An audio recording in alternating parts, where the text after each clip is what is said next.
So just standing up, so. All right. Good evening. This is Thursday, October 9th, meeting of the Charter Committee. On our agenda tonight is a discussion with Board of Health. Kevin Davis is going to come. We're going to do an update on our public forum. We have minutes to approve, and then most of the time is going to be spent deliberating and talking about all the discussions we've had in the last weeks from different groups, and then we're having to go forward with our charter document, make some decisions on that. So Kevin's not here yet, so why don't we do the minutes? Can we do that? Anybody want to make a motion? Minutes from September 29th? So moved. Second. Okay, second. Any discussion? I did catch your point.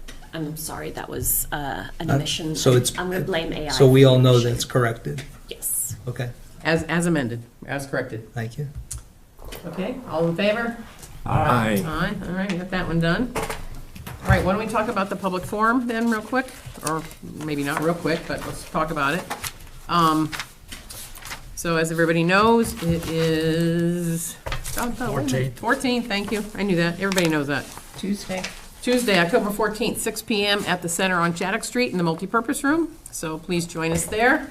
Be some overview about the town charter, what it does, how our process, what we've gone through, some of our current leanings, and an opportunity for you to make suggestions and comments.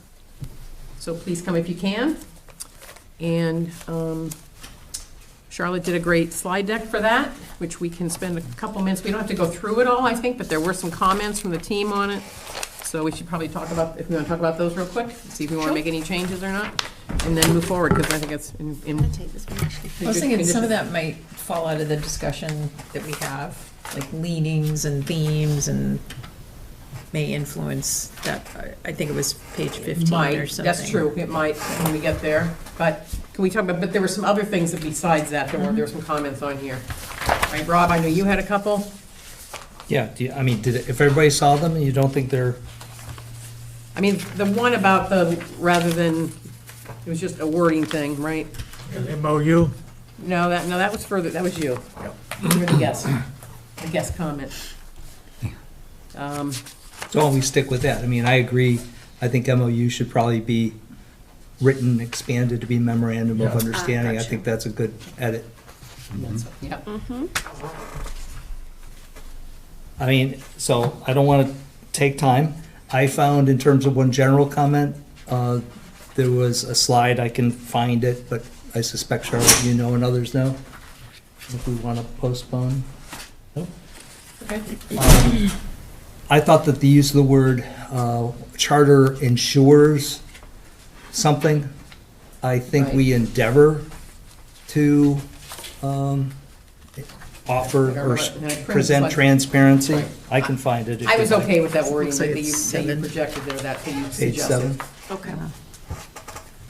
And then, but then you didn't like the comments, the screen with the comments on it, which I did like.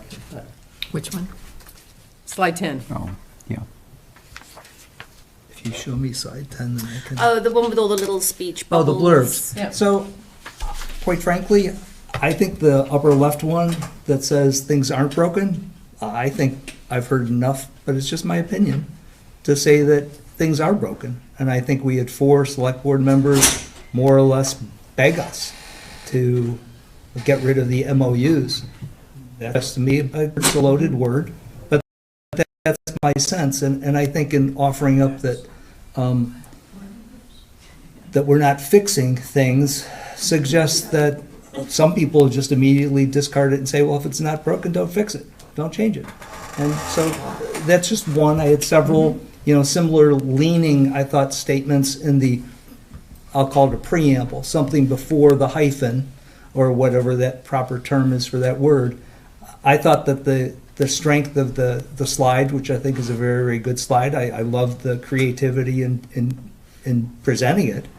I thought that there was nothing lost by removing those preambles, nothing's broken, and just maintain the rest of the thing with regard to the quotes, after the punctuation point. But that's just my personal opinion, and I respect the fact that I'm one of 9. Are you talking about the top left-hand one? He So really basically doesn't saying like just- the beginning. Yeah, so instead of saying our work Yeah, isn't just about fixing what's Everything broken. after the hyphen. Yeah, keep. so we would just say, our think work that's is about fine. making sure what works continues to work as Littleton grows.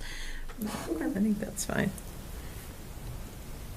So you can, and then with regard to, with I regard just to, think more of a positive spin the way they are. I know you're kind of going after something different. You think it is more broken, and I don't. I think obviously things can always be improved. But I mean, Judy was just in here talking about the Boxborough town meeting. What goes on over there? I'm like, yeah, that I'm not really, I've heard that over the last few years, and that I'm really not, I don't want to compare challenges to other challenges. I want to compare with our charge is to offer up, after, consideration, comments with regard to preparing us for today and the future. And in that regard, I don't find myself necessarily needing those comments, but that's too much. If you don't care for that one, that's fine. oh, but- I don't, but I'm just one of 9 also. Or, Well, I just don't want to imply that everything's broken, because that's not the case. Right. I think those were almost, my understanding was you almost took those out of minutes or something. I did. There were things Yeah. people said in this meeting, and there was a time when someone was speaking about something, and one of us said, this is not about things being broken currently. This is about evolving current state to a future state so that we're, this was all put together over time, and it's a bit of a mishmash of stuff. It's not necessarily broken. It's not a condemnation of current state. It's an evolution to a future state that will serve the town well. So it's conversational, and so I don't care either way, but I think that's all it was the premise that this is not all about fixing something. It's about evolving it for the future. And that was sort of my intention, was the slide just to sort of have a little bit of the human element slightly, Right. of sort of, hey, we're just 9 residents who are sort of trying to get together and talk a little bit. But I take your point, Rob, it could be a little bit of a trigger. But To keep it neutral, we could just pull from what's in the charge to the committee, the topics that are there. I mean, without the input, you can still keep it in the little bubbles, but Honestly, Just kinda keep you've it given the dry. minutes. If I'm fine with moving on. If it's not, I'm fine. Then the next one, maybe I feel a little bit stronger. I think that when we were applicants for this group, we were told, plan on 18 to 24 months. Can you commit to that? I know immediately after that, we came up with a work plan that had it substantially reduced in time frame. But I think as recently as Monday, it was stated that we think we're behind based on our work plan right now. So when I saw the 2026 references, specifically the one that says select board and legal review submission to town meeting in April to May, that feels to me like an extensive reach and almost an over presentation with regard to setting false expectations. Maybe we're gonna get there, but I think we've got a long road from where we are today to there, and I fear as our first introduction to the public in a formal meeting sense, they can certainly be watching now. But I think that's a bit strong in my opinion, and I'd suggest that we, eliminate references to specific activity. I think the blurbs as they are stated are appropriate with regard to expected work that will be done between now and then, but the framing of the timeframes for them, given that I think we're behind where we thought we would be at this point, I think that's, a false indicator. Well, it's just a goal, right? The goal is. Yeah, I mean, is that when the I town looked at it, I meeting? thought we would just talk to it. This was the original plan. We're still kind of, gee, that would be great, but we have said publicly, we're behind right now, so we don't know if we're gonna make it or not. So I realized as I was creating this slide, I was like, ooh, Yeah. this is going to spark some questions Right. amongst us. Because even as I was literally mapping it out, I was like, oh, so if we said that was going to happen here, then that has to happen here. And so I was just going on that initial work plan that I think the Collins Centre had produced. So, I mean, certainly can make edits to what we want to convey. Or, yeah, I could Or add keep it as language is. which Well, no, is, so how do you wanna say it? How do you wanna do it then? Which slide is this? 12, it's in there a couple times. The timeline, yeah. Because this is the timeline as it has previously been discussed by the committee, but I guess the question is it still our timeline that we want to convey publicly? That was the original timeline that was expressed in our charge. You could express it as the original plan, but that we were also directed to take the time we needed to achieve the desired outcomes. And if that took longer, that I thought we were advised to do the right thing and maybe communicate with the select board and talk to them about where we are. I was thinking, when I heard you say that the other night, that it would be good to get the project plan out. And if we think, where is an anchor point on that project plan? And if that date moves, then all the dates around it probably have to move. So I don't know if we know, but yet, if we have to move dates or not. But the original charge was that we would meet twice a month for 18 to 24 months. And the goal is to have a draft report with any recommended changes by the end of May of 2026, followed by further public outreach with the objective of having a final report and recommended changes by September of 2026. That is the fall town meeting, you're right, though. Yeah, that's the point I'm making, is Yeah. that now all of a sudden it slid from, It's moved to make sure we Interesting, get 'cause our spring work town plan meeting. said which is May. not our original We may charge. or may not. Yeah. And it's not our original charge. Okay, do you want me just to, I mean, again, I can adjust the dates to reflect the fall town meeting kind of aim, and then we'll still say that it's Yeah. in motion. Right. Okay, that makes sense. The next one I had, and Joe, you'd probably know this better than me, my recollection was that it was far more than just Nick that was here for the water commissioner. So on the next slide, where we've got a listing of those that presented themselves, I thought Yvonne was here. I thought that there were more than just Nick. I didn't go back to look, though. I can double check that. At one meeting Yeah. from Light and Water, I think it was just Nick. Okay. I gotta go back and check. I'll be fine with, that was my point. I didn't think it was, but so be it. I can check. I think that's it for me.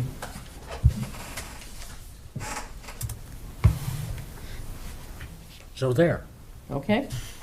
I went through I printed it out today to bring it with me, and then I started doing my editing thing, and I wrote a few comments down for Charlotte's. Okay. I don't think they're worthy of discussion. They're just little Just thingies. little And edits, I yeah. think Charlotte can. Right. And I guess my question to the group would be, just generally, are we okay then with that flow? And Betsy, I did intentionally have you've noted the duplicate slide at the end. I feel like that might be helpful just to sort of help conclude, even though it's mentioned up front. Yeah. Ah, That's Got why it. I duplicated Got it, it. yeah. Good job, Charlotte, thank you. Yeah, I agree. very good. Yeah, I like the questions at the end too, so if nobody else, to trigger things. Right, I was like, Discussion if we need it. crickets, otherwise, Yeah. like, we But not- might that's need a good few though. Right. questions to get people going, yeah. Sometimes you need to help a little bit, so, other than that, I think it's great, and, Joe and Tim and I will do the Q&A, we're gonna moderate the Q&A. Pretty good? Okay. All right, I'll that's good. incorporate all of those, thank you. Thanks. All right, still a sign of Kevin? Nope. Okay. Then, should we start in on our deliberation then? Sure. So, I just took out the latest document that Colin sent us in Article 4 of that, which is other elected officials. And, we can go through the individual people, but I think before we even talk about individual instances, just general comments or general feelings after having so many people in, and what are you feeling about elected versus non-elected? And you want to separate the discussion of that, the board elected versus non-elected, and who hired directors? Are those separate things, or are they kind of together?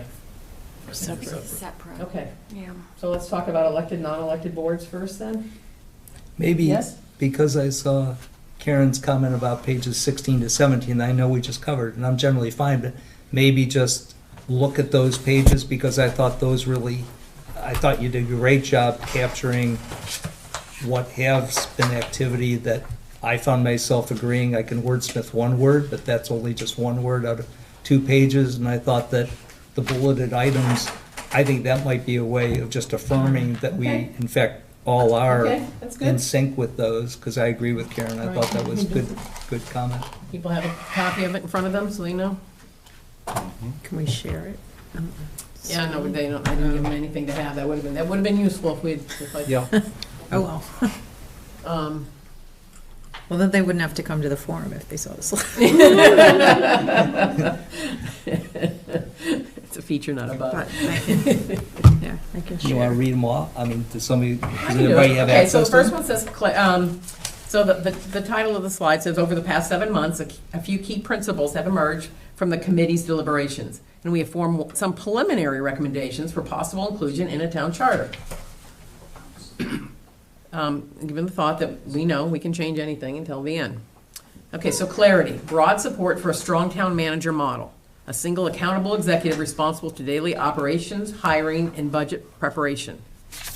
And again, I think we would talk there the fact that town manager in and of itself doesn't have any authority with it. The authority they get comes from the charter. It's just a title, but it does indicate where we're heading. Police and fire chiefs appointed by the select board, managed by the town manager for day-to-day operations. We did talk about that before. Maybe. That one I'd like to just bring up, because That might be you discussed that during the September 15th meeting when I was unable to get in. And I just want to make sure, because as I watched that meeting, I didn't hear anybody say, I thought we heard a pretty direct statement from the police chief with regard to he did not want to report to a town manager, a town administrator, giving responsibility for day-to-day supervision of him. I think Chief Bernard specifically said he'd much prefer to have the opportunity to appeal to a majority of the select board. And so if you considered that during September 15th, or if you're of the opinion directionally that that's where we want to be, we've heard input and I guess discussed, I don't know to what extent, but. I think the discussion basically said that we started to think about who reports back to who and keep everything consistent. So I think the idea was, we haven't even got to the other boards, but the idea was that we want consistency in who actually reports to who.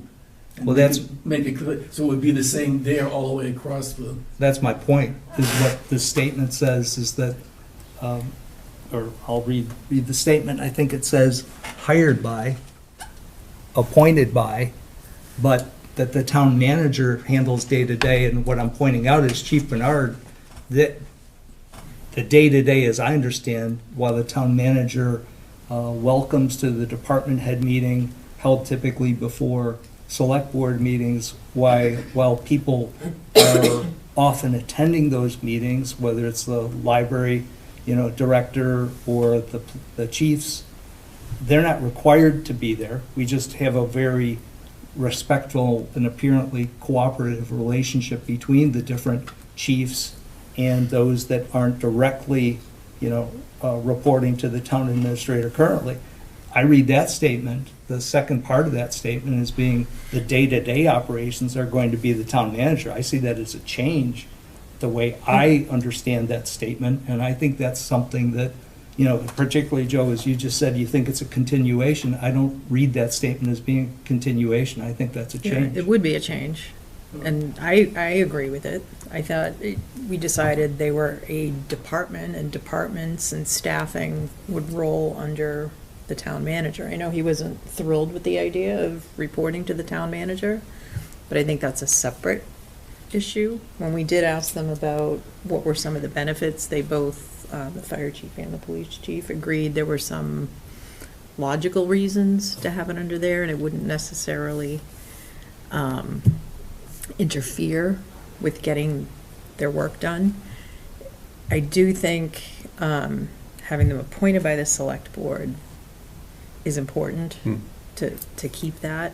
But I think, everything else, at the end of the day, they're a department. Yes, they have special missions and special charges, but for that operational piece, I don't see why they wouldn't. Because then we're going to start carving out everybody else once we Well, I think I'm Do probably that. gonna wanna carve out some, and I agree, I've heard from you and others that maybe you don't have an inclination for carve-outs, but I'll just speak very clearly. I think the library made a very terrific presentation and convinced me with regard to First Amendment that I can see carve-out being very, very appropriate. I recognize there's an MOU and we've got to deal with, that sort of thing, but I found myself questioning the aspect of all going one way. I think as time goes on in that discussion too, we will have carve-outs. I mean, there's gonna be special situations. I have the same feeling toward what I saw with the library. I mean, it dates back to the 1800s, and it's been a separate unit all along, and certain things I don't think need to be changed. And with that, I think as we go on, we're gonna find different things like this. That's why we have this. Yeah, and if there's a clear rationale for why, but I think in my mind, the general assumption is you start with, it's a department, it runs under here. If there's a reason to pull it out, And I don't disagree with that. we could do that, but, for the police and fire, I'm not seeing a clear reason not to have them. The only thing that I feel, when I see it this way, is like, I'm smelling MOU again. Basically, it's an MOU now for the police chief to the town manager. I agree, I mean, I'm not saying one way, I'm just saying, The other thing, Chief McCurdy that day too made some strong points about reporting. It's easy to report to the town manager in day-to-day Yeah, right, operations, so right. there were two different, Yeah. I understand that, that's what Chief Bernard did say, I agree with that, but there's some, Yeah.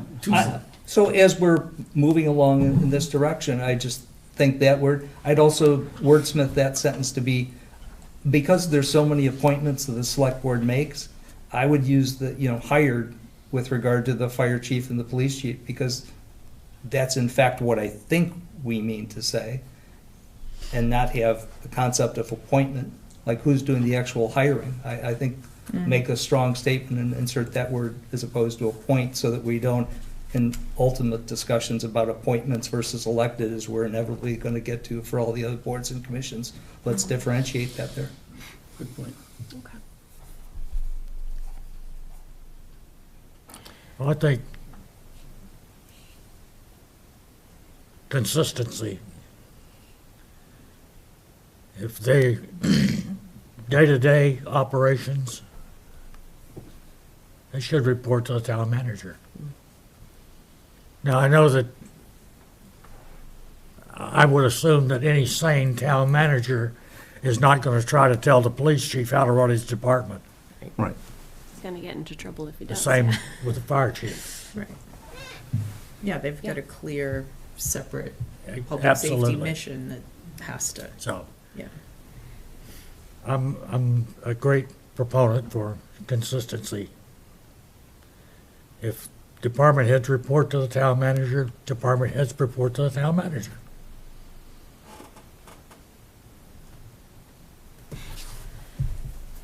Move on. I would agree. Philosophically, my thinking is that operational matters should migrate into the purview of the CEO of the town manager, whatever we want to call, we end up calling the position that leads. And I would think that having all aspects of operation report up to one point, a central point of accountability and authority, makes all the sense in the world. And getting the select board out of operational matters, day-to-day operational matters, that they be under the purview of the chief executive of the town. And that policy be the purview of the select board. By and large, there will be exceptions. There will be some notable exceptions for cultural or other reasons, but I would love to see those exceptions minimized and for good reason. Yeah, and I think when we discussed this, actually can't remember the date that we discussed it, we had a few of those key points, and I'm hearing a lot of the same sorts of arguments, and I think at that point we were saying the real concern, at least as I recollect it, seemed to be around the actual hiring and the appointment of Yeah. the police and fire chiefs. That was really where I think a lot of the worry was, whether that would be appropriate, whether it would be robust enough, if it was just through the town manager versus the Be select. community-based, and then they felt like the select board Had brought that. that more because those Yeah. were community members. Yeah. Well, because the first bullet mentions the town manager is single accountable for including hiring. So are we good with the second bullet, police chief and fire chief being hired Hired. by select board I think instead that- of appointed by? Yeah. I don't know what hired means. I know what hiring authority means. I don't know what hired means. I think it's Because various understood. people will be involved in the hiring process. But I can put hiring / appointed sort of. Right, the question is who approves the hiring? Who has the Select authority to board. approve the hiring? The hiring process could be done by Michelle and committee and various and sundry people. The question is who has the ultimate authority to hire positions? My understanding is that in general, that will be the town manager and their department heads, because that's operational stuff. There'll be some exceptions perhaps, such as the chief of police and the chief of fire, who may be, the hiring approval may be by the select board. But that bullet is exclusively referencing. I don't know what the bullet says. I don't understand. I don't know what the bullet says. I'm talking about what I think, and we can fix the words, I think. Okay, but that's what I just said. So Yeah. for the bullet specifically says police chief and fire chief. So therefore, appointment if is it's just, probably a better word there than hiring in that case. I think hiring is the better word. Because it's gonna be hiring inherently, well, I understand. There's a big process. What's, Okay, I'm just trying to be transparent. I think if you start to get into vagaries with regard to who's gonna write the absolute letter, I don't think that's indicative of who's making the selection process. And I think in this case, what I thought we were saying was to maintain, and that is the select board at the present time is doing what I would argue is the hiring. Whether it's executed by a signature on a document that is a legal contract as somebody else, okay, fine, but that's not the person that's pulling the trigger and is interviewing the final candidates and actually holds the power. And with that's, regard I to think that extending the process offer. is described by the word hiring, and the select board would not do all that. They would be the hiring authority. They would be approving authority for the employment. So I think the word hiring is a very vague term. Do we need to define this? Well, we use Just appoint, decision-making. Just a- I think we agree, though, that we're saying that in this case, the Who select board approves? has the ultimate decision-making authority over who is appointed to that position. Correct. yeah. That is what we're saying. Appointed, we use in relation to the town manager appoints department heads. Every instance where anybody has the authority to bring someone on, we use the term appointment. Why wouldn't we use the term appointment for when the selectmen appoint someone? I think it's semantics. Well, I'd say two things. Number one, this is just a slide, so really it's not that important. It's a word, and we're going to present it to people, and other people aren't going to be wordsmithing it the way we are. And when we get to the charter document, where we talk in more specifics or more detail about how this happens, we can flesh that out. Well, I think, This is why this is your ahead. slide, Joe. in my opinion, we are talking about that Okay, now. yeah, okay, right.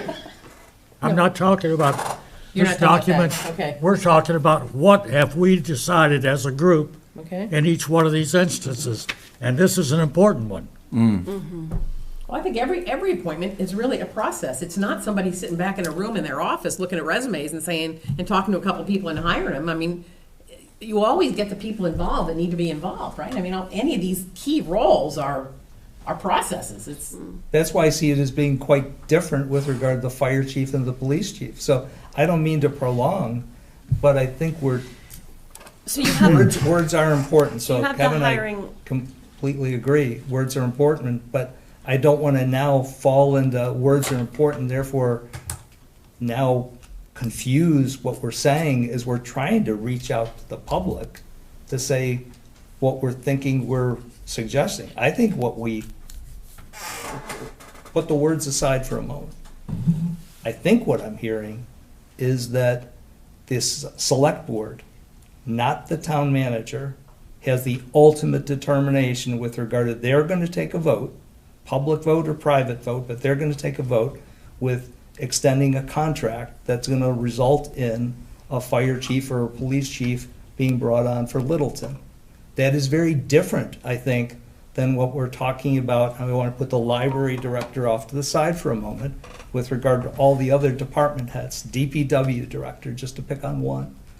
I'm assuming that when we say appointment or hiring, whichever word you choose to use in that regard, we really mean the town manager is going to be leading a process of HR and a whole bunch of other people. As it goes to Park and Rec, you do with the PRCE director. I'm assuming there's going to be much more than the town manager or town administrator, given these responsibilities, to include a representative group that I fully expect, or at least I'm going to be arguing later on tonight with regard to, that's going to include Park and Recreation Commission members, whether they are appointed or elected, doesn't matter. They're still going to be heavily involved in the process to bring up. So I see that it's very different with regard to the authority that I think we're agreeing, the town administrator or town manager title has that authority, whereas fire chief and police chief, town manager, town administrator does not have that authority. We're saying the select board, that authority is going over to, and I see those as being, I hope we don't trip up and confuse ourselves with regard. I think we all agree on who's going to be in charge of hiring or appointing. Good. And we're talking about words right now that someone else can Good. figure out. I think this, as a whole, we agree. The select board is going to be the people who are in charge of hiring, well, not in charge, will be the hiring of those two things, and we can work on the words later on. Can we break it down? In my mind, hiring means you're on payroll. Appointed means you're appointed, like we were appointed to this committee. You're a volunteer. Does that help simplify things? No. The way that I was thinking of it in, Appointment for hired people. yeah, All right, I never think the way mind. that I was Move thinking on. about it, that for any position, Nice try. Would have been whether good. it's the police chief or the DPW director, there is a hiring process for Right. those roles. But we're saying that the ultimate decision-making authority to say this candidate is getting the job is either with the town manager, so let's say the DPW director, and with the select board for the police and fire chiefs. So they have the ultimate decision-making authority to say, this is the candidate that we are selecting, but for all of the positions, you would expect there to be some sort of hiring process. It doesn't just happen behind closed doors. That was my understanding of it. You okay with There's that? only 2 bullets in, so. Like always, I think I heard what I want to hear. I question whether others are hearing it the same way, but I believe it's time to move on with regard to this. Okay. I do want to say, because I thought I was specifically speaking, because the bullet starts with the reference to the fire chief and the police chief, to only those positions. As this conversation, the last 10, 15 minutes has expanded, we've started to cross into lines of lots of the other department heads as well. And whereas I threw out separating my perspective on library and didn't go into it too far, I want to also know I have the same perspective with regard to town clerk. I think there needs to be considerable discussion and debate about the differing viewpoints that we've heard. And I don't, on this reference, second bullet to police chief and fire chief, I'm in no way, putting in that first bullet that says that the town manager's doing all the hiring of all those other people. I don't think we've deliberated on that for a single minute yet. We haven't. That's my point. Right? So because the last 10 minutes got into some crossover Yep. between that, I want to differentiate. I think we need a full discussion of that. Yep, absolutely. We're gonna go those one by one. And I think just in terms of presenting a summary at the public forum, I tried to be a little careful with that wording, that there is broad support for a strong town manager model, and again, it's a single accountable executive responsible for daily operations, hiring, and budget preparation. I fell short of saying who will be the appointing authority for these departments, because I recognize that, at least as it reflected in our minutes, that we haven't come to those conclusions yet, so I didn't want to overstate something that we had not yet Yep. determined. Exactly. Okay.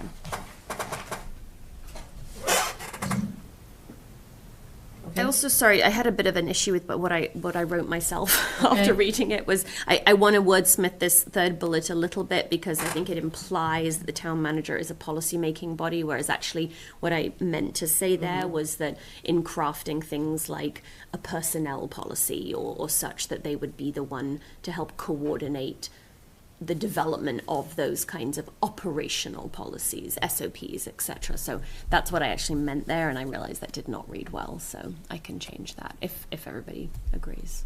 See, that's where, for me, I felt directionally you were right, and I felt like I knew if we want to get into exactness, but if we get into exactness, we're potentially taking one slide and making it 5 in order to be all this exact terminology. And then it becomes a whole different, you can't even convey that. And it's not, again, the slides are for a different purpose. We do need to get into the exactness when we get into this, into the document. And I agree with that. So for me, I understand, Charlotte, what you just said, appreciate what you just said, but I wasn't tripping over it myself. I almost think the 3 categories, clarity, transparency, consistency, I mean, all those bullets address all 3 of those points. I don't know that we need to segregate certain bullets under certain headings. I think Maybe just state they all kind of do the same thing. I mean, that's what we're aiming for, and then here's some of the discussion we're having that would help get us to that point, as opposed to trying to say, oh, is that really transparency or is it clarity? Yeah, but I think in going through this, though, if you're explaining it to somebody else, it's like examples. Here's examples of clarity, here's examples of transparency. Right, but So I think it's they all fine. fit in the same Yeah, but, yeah, I know. thing. You know, the hiring is consistent. You know, it's Yeah, clear. I agree, but So- I can just tweak the formatting a little like the bit. flow. Yeah, okay.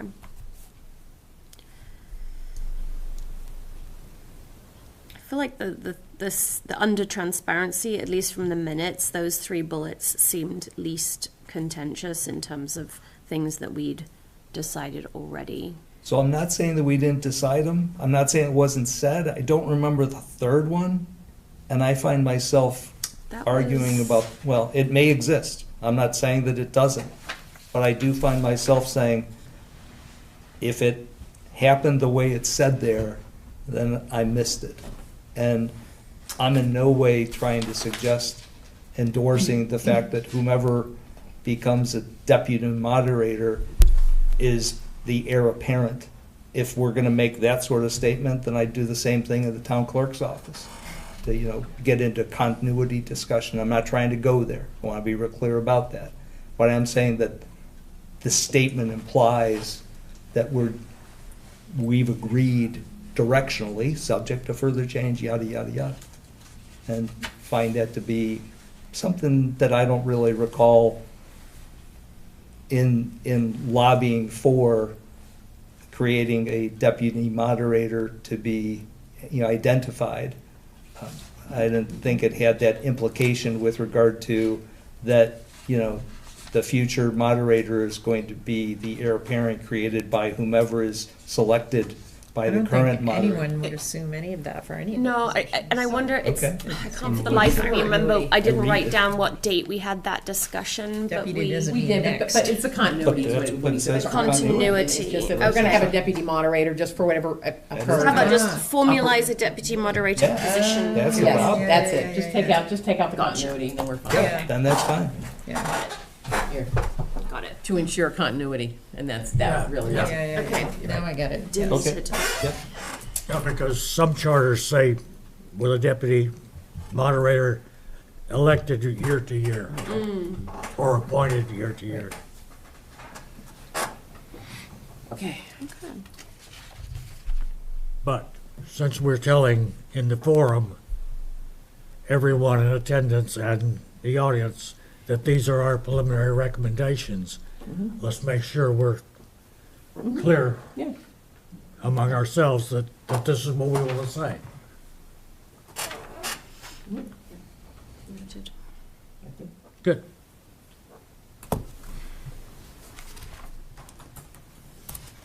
I gotta step off for a second. Okay.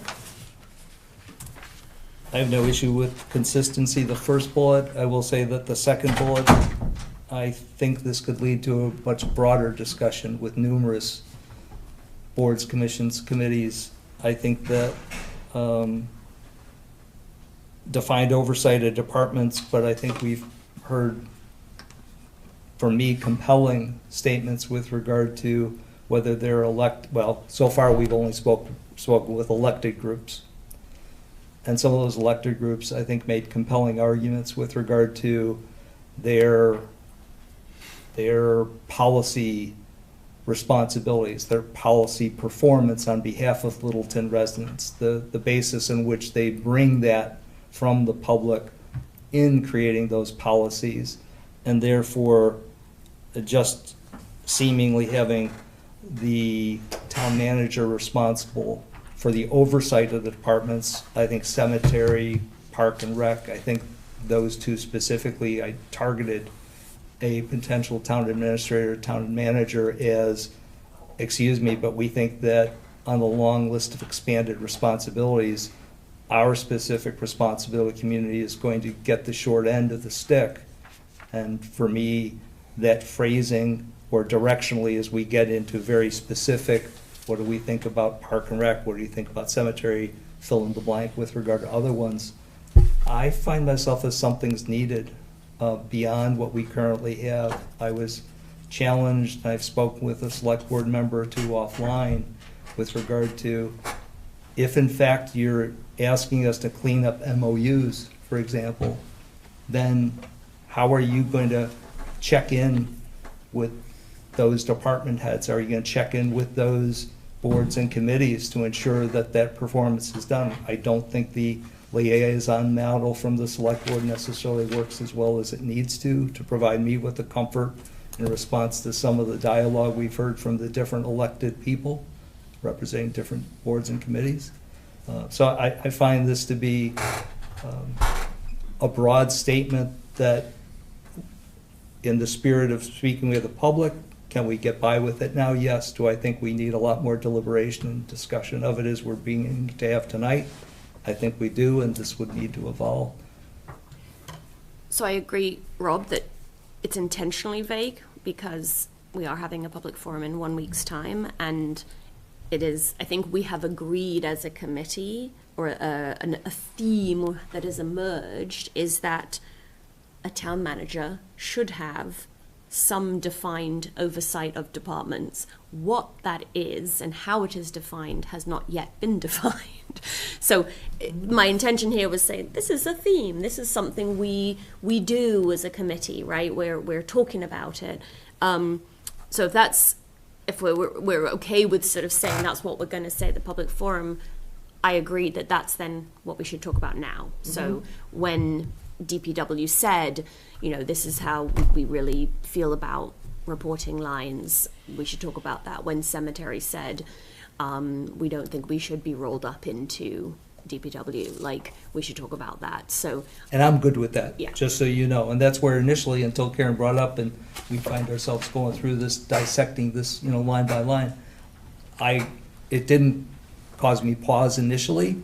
But now that I see some people in the audience here and know that, we're going to be talking to the public, like you just said, we have a lot more work to do in consideration to discuss amongst ourselves to determine what we individually heard and where we think we each are as a result of what we've heard and what we're currently thinking. So this slide intentionally leaves off all the juicy stuff that we have not yet talked about because we haven't talked about it. Because I would think even tonight, if we say this is where we're heading, I still think, these are the big rocks, right, that we've been going after, and so I still think we're going to decide stuff tonight.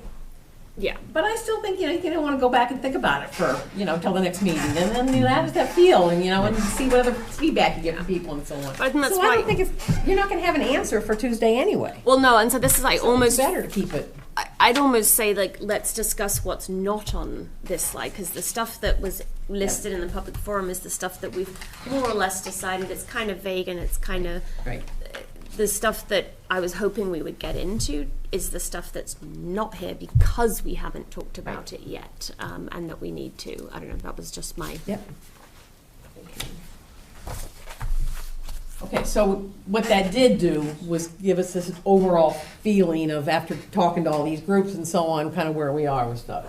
if people feel like they've expressed that, or that we have expressed that they're still there.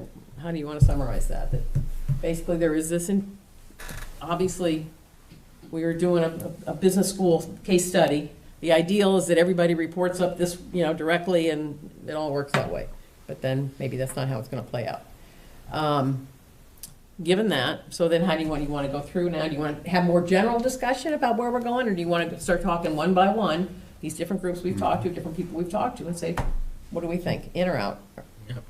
I'd like to get into specifics. Okay. I think we get a little Okay. more specific, yeah. Okay, so if we take the section 4 of the document that the Collins gave us, it just says offices to be filled by election.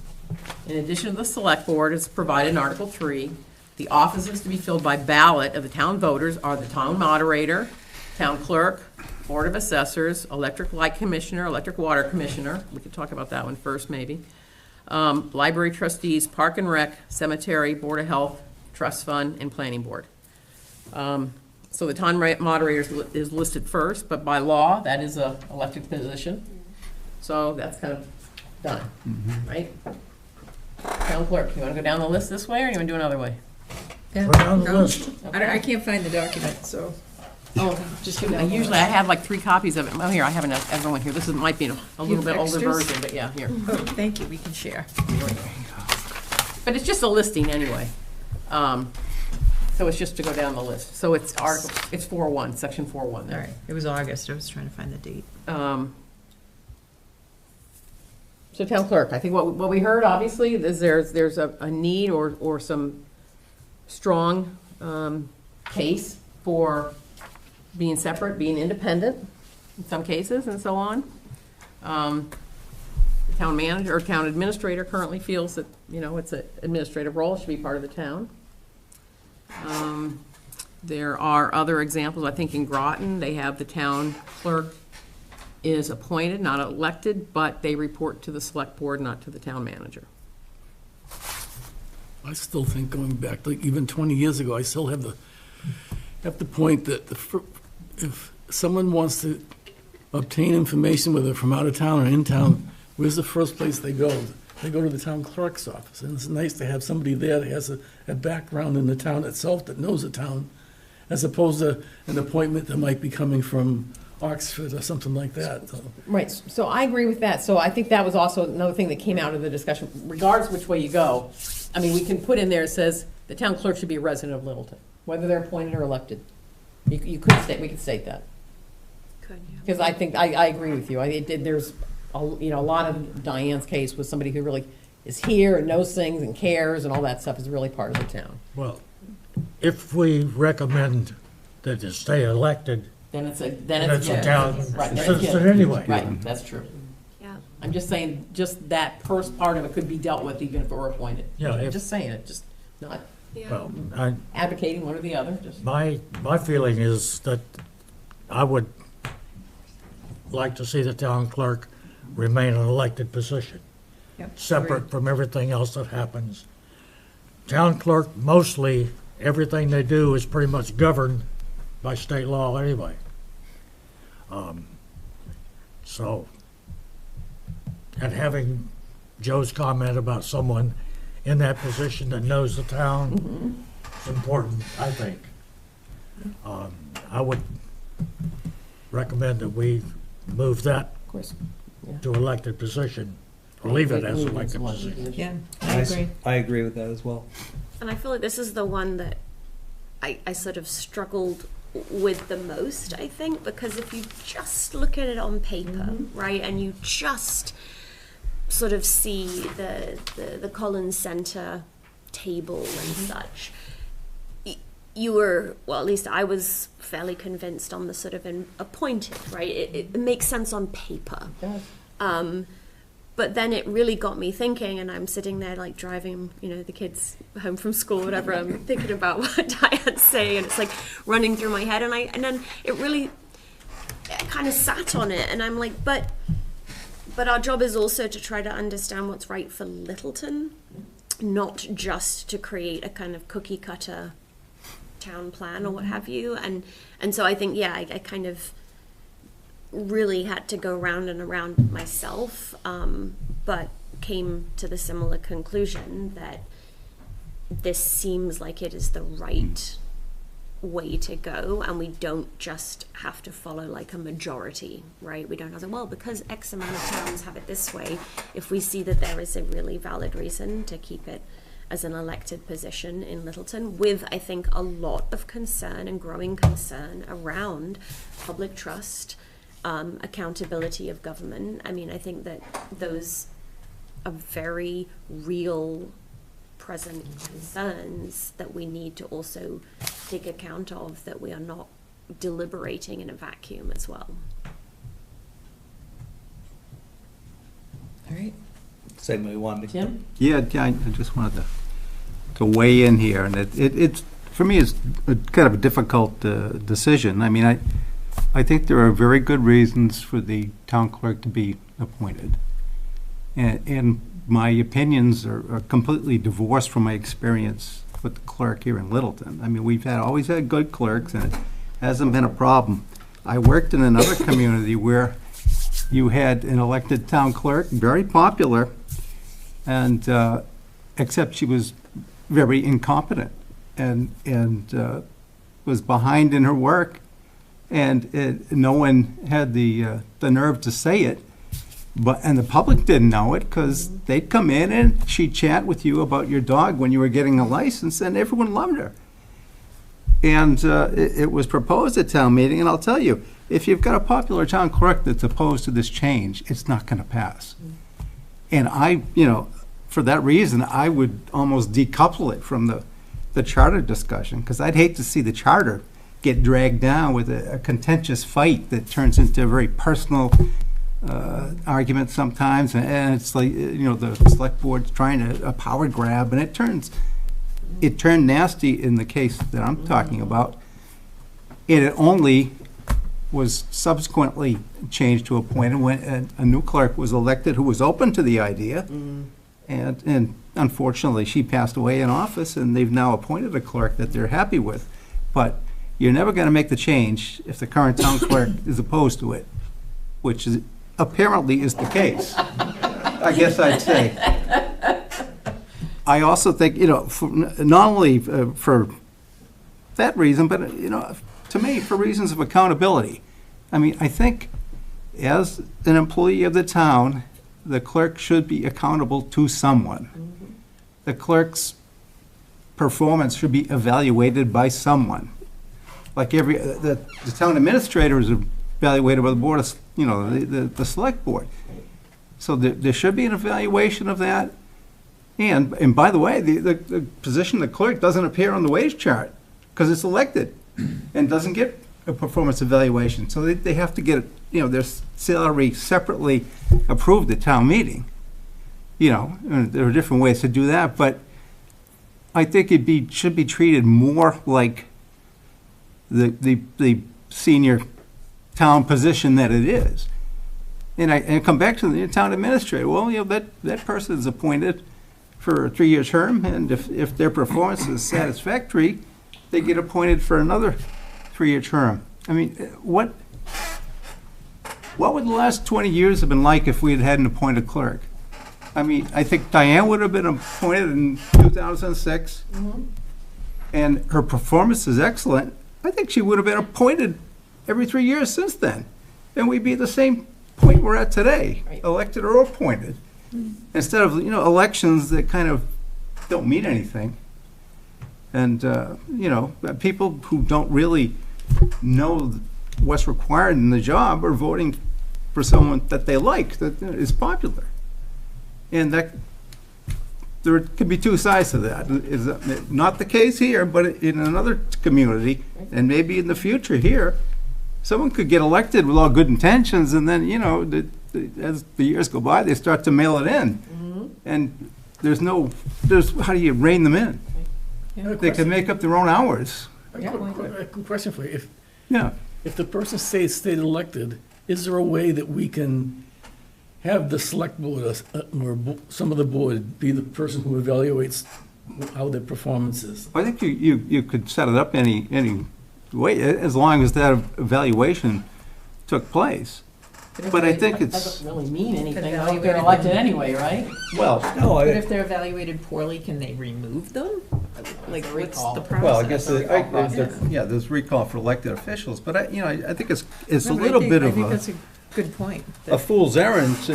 You're not gonna, ram this through over the objections of a popular elected clerk who's got a pretty stellar record, and, and I don't think that's. And it's not just her, it's the three, And four that's people not- before, that- for and, the well, last 100 years. With all the recommendations, our goal isn't just to No, shove it right, down right. anybody's craw, No, it's, right. but I think that one, I could see that taking the whole thing down. Yeah, I'm not concerned about taking it down, but I do think. Well, I'm- it's I'm mov- it's different than the other ones. Let's just say it's a different question, changing from That brings elected to up the- appointed. The skills requirements versus advisory point, they had done that chart. When do you have elected versus appointed, if there's specific skills? Right, well, right. That's a consideration, and also the work that's underway to sort of coach and bring up Yeah. the successor. You lose that with And an all of this is election. forward-looking, but it's hard to have these discussions without, bringing the personalities into it. And, I've got the Yeah, utmost yeah. respect for Practical side of it, Diane, and too. I'm not, I think that's a saying it's great point. because of anything that's happened here that we ought to think about it, but maybe as they did in Groton, they did it, not in parallel, but on a different timeline than the charter. They Right. got the charter passed, and then they, Well, I mean, that's Came the other back thing at with it. with all this, anything that we put into the charter, it's not forever. I mean, and we can Well, right. change anything. It takes a process, but you can change anything. Okay, Rob? I don't think I'm on the position that if we put in the charter, it's pretty much locked in. It's got to go through the legislature, Yeah, so. it does, but you so- can make changes. So Yeah. with a great deal of effort and heft necessary to Yeah. get that done. So I don't want to, as I move into this. So I'm taken by the point with regard to a review process. And because it's a charter, if we have the ability to create a review process that doesn't exist, I think that's worthy of some discussion and consideration. I would not recommend that that review process be undertaken and assigned to the town manager, town administrator, wherever we go on that. I think that's more of a select board, sort of task. Yeah, I would say for elected, it goes to select board. That'd be my opinion as well. So I'm very open to be responsive to Tim's point with regard to that sort of thing, because I do think there should be some aspect of accountability. And I don't think that the way to overturn a problematic town clerk in the future, and again, don't have that today, don't envision it, but should it ever happen, I think there's ways with regard to that review process, and then when it gets time for elections to take place, it would become a matter of record with regard to, did the select board, receive concerns, did they express, was there a review process, and you go through that on election night and other aspects with regard to, proposed candidates, that sort of thing. You've got that opportunity, similar to how I would think the select board would consider a town administrator, or town moderator, or town manager that they're continuing and renewing, or else saying, thank you very much for your service, but we're not going to renew this contract, et cetera. So I'm moved by the argument of a review process. Just picking up on that, can it be changed? I mean, I think that the general recommendation is that a community revisits a charter every 10 years, I think. So if we capture that this was a discussion with pros and cons, we can even recommend that it be something that is considered by the future charter committee review as well, right? That some of these points we might want to flag as like, okay, when you do this again, this is something that, we didn't have a clear cut. It wasn't sort of black and white, easy decision to make, right? So maybe it's something that we note for future reviews. The reality is, we're probably not going to have an issue for the next 20 years, so. But she'll go through everything just like we are. So, all right. Does anybody feel strongly that it should be, I mean, because I agree. I mean, aside from everything else, just the practical standpoint of it, in terms of you know, you have to pick your battles in some cases. And is this something Yeah. that's broken that we really need to fix, or you just leave it and move on? Do we think that, Okay, with that, Kevin? do we think that applies to the police chief and fire chief, that they could, the changes we're proposing there could similarly impact? Because it's, I think the magnitude of the change for the fire chief and the police chief would be relatively equivalent, no? Yes. They're not elected. They're currently appointed anyway. yeah. I'm Well, talking about the nature of the change that Yeah, we're no, proposing here. You're right. And Well, here Still with gonna the hire town their own clerk, the- personnel though, right? I think, the chiefs? They would still be their strong. oh, no question about it. I think it might depend on how one defines and interprets like reporting to, right? And sort of what that actually entails. And if the select board still maintains the authority to appoint and also remove, which I guess we don't talk as much about the removal procedures, but if that remains with the select board and it's more about operational reporting, I feel like that would represent less of a change. But that probably would want to be something that we'd dig into a little more on the details with them. I don't know, that's the way I saw it, that it's still, the authority remains as it currently is. I tend to agree with your position here. When I look at Exhibit Attachment A from the Collins Center, the framework for considering elected versus appointed positions and boards, as I read the appointed characteristics, it seems to me to fit, by and large, the role of the auditor. So I could read down through them if you wanted, or if you could pull the exhibit out yourself. And I think, but for other reasons, maybe, although the weight of the evidence would argue for appointed, and, yeah, maybe we make an exception here. Then the question becomes, if there's similar objections from others, do we then not? don't read too much into that. Because any change that we propose is going to be opposed by somebody.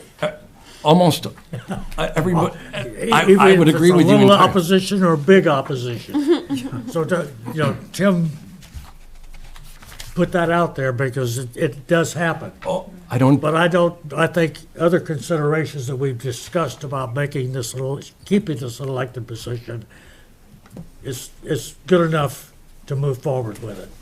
I'm not concerned about the other. So I agree that, but because you bring up this document again, and I took issue with at the last meeting, this is actually one position that I pretty much dismiss this document. I find this document to be very faulty with regard to the town clerk position. I think its aspect with regard to training is completely wrong. They go to training. They are trained. It's understood easily. someone who had little training would have significant difficulty in performing the work effectively. And the point So it's is, saying that the role requires extensive expertise. That would lend to an appointed role. someone with little training or expertise could quickly and easily become effective. That effective is a loaded word under elected. I think that effectiveness requires a great deal of training and detail, followed up with, I don't think the role of town clerk is easily understood. That would argue, I think what it's saying, that would argue for appointed. Someone with little training or expertise would have significant difficulty in performing the work effectively. Somebody just interested in the town and doing this role would have difficulty potentially creating significant risk for the community. For purposes of time, I didn't come here ready to battle out this document, but I'm just going on record. I don't like this document. I hope we continue down the path with regard to town clerk and anything that's referenced to this document. I'm probably going to want to weigh in and really understand how this document frames it correctly or incorrectly. Okay. That'll We're teach you pretty to much in speak agreement up. on the clerk staying elected at any rate, right? Yes. Is that where we are? Yeah, we're We not good going with to talk that? about that document, but. let's- Okay. Move on to the Got next. one. You can leave now if you want. Of course, the select board could change it when we give the document to them. They can make the change. Diane's talking to Mark already. All right, Board of Assessors. Yeah. I thought that was a problem.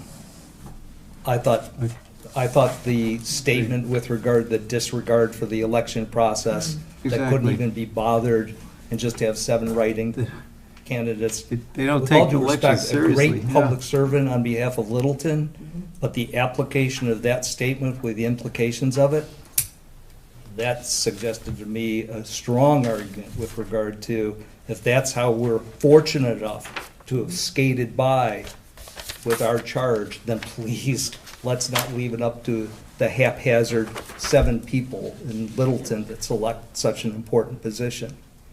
Yeah, I think a lot of the elected positions fall under that umbrella. Like, they're barely getting enough votes or whatever. I don't think a lot of those elected positions are. But that one in particular, and I know you don't like the document, but if you also look at things like, you know, even if you're going out and so you're saying, okay, I need a write-in, and so you're asking your friends, vote for me, and they'll say, okay, great, I'll vote for you. And what do they do?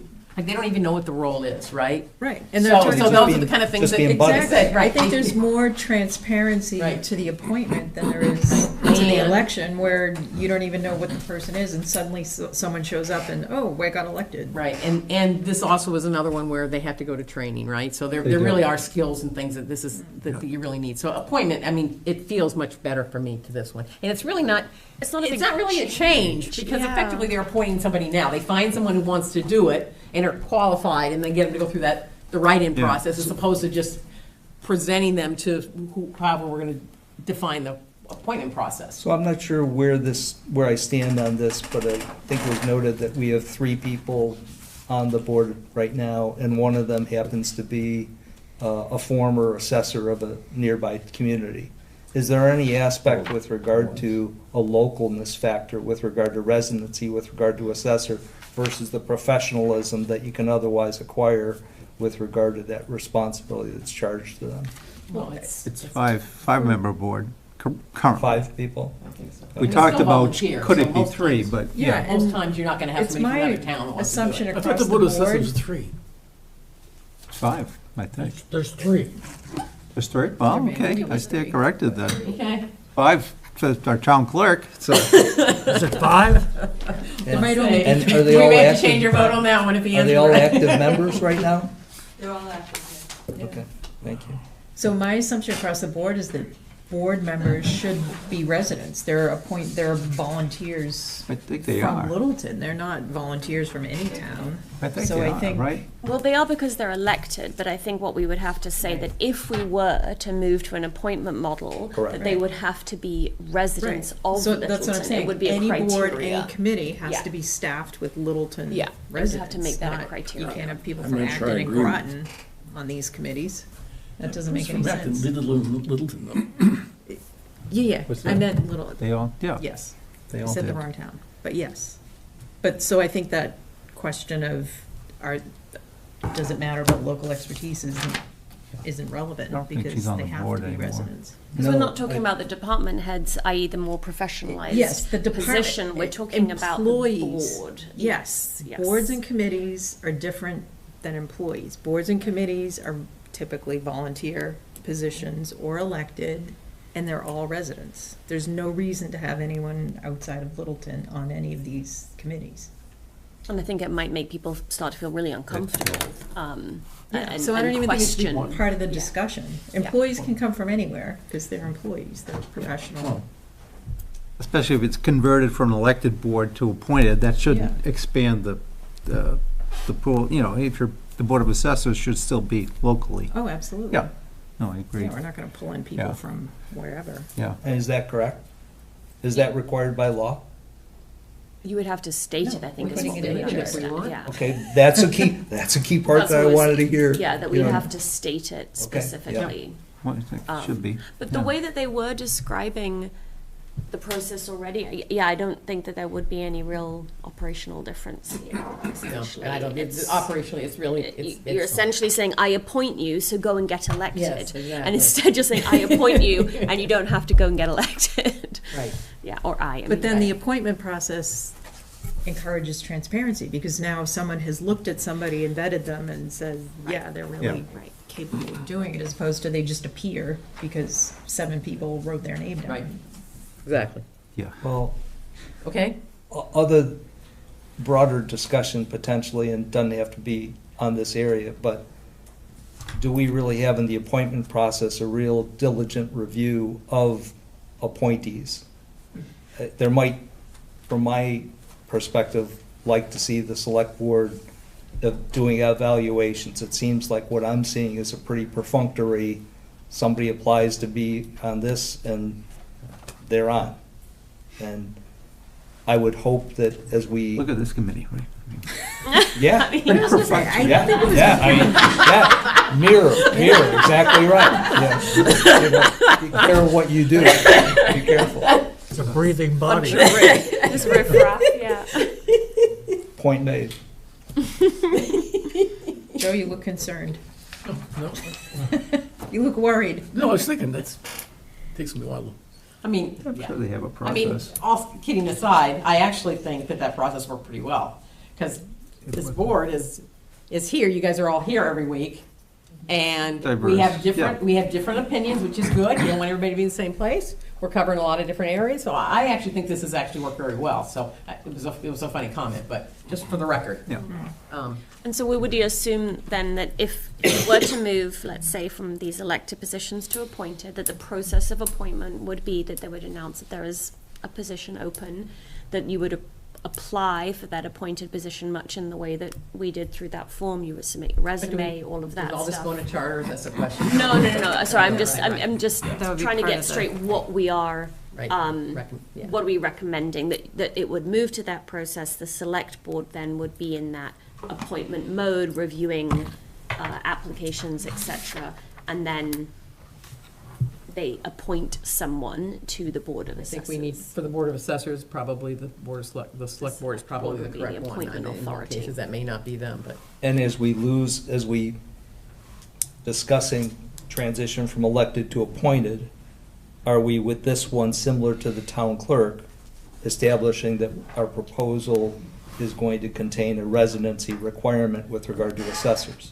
Yeah. I just want to make certain that we're moving on that as well. My opinion, all boards, all committees I- have a residency But because we're requirement. going to go through them one by one, when we're transitioning from elected to, I want to just make certain that everybody's not missing the point, that now we have to make certain that that language is in in the, the charter. correct. That's a good point, because when we talked to the Collins Center before, they actually said, when you and I were meeting, we asked that question, do boards and committees have to be town residents? And they said, no.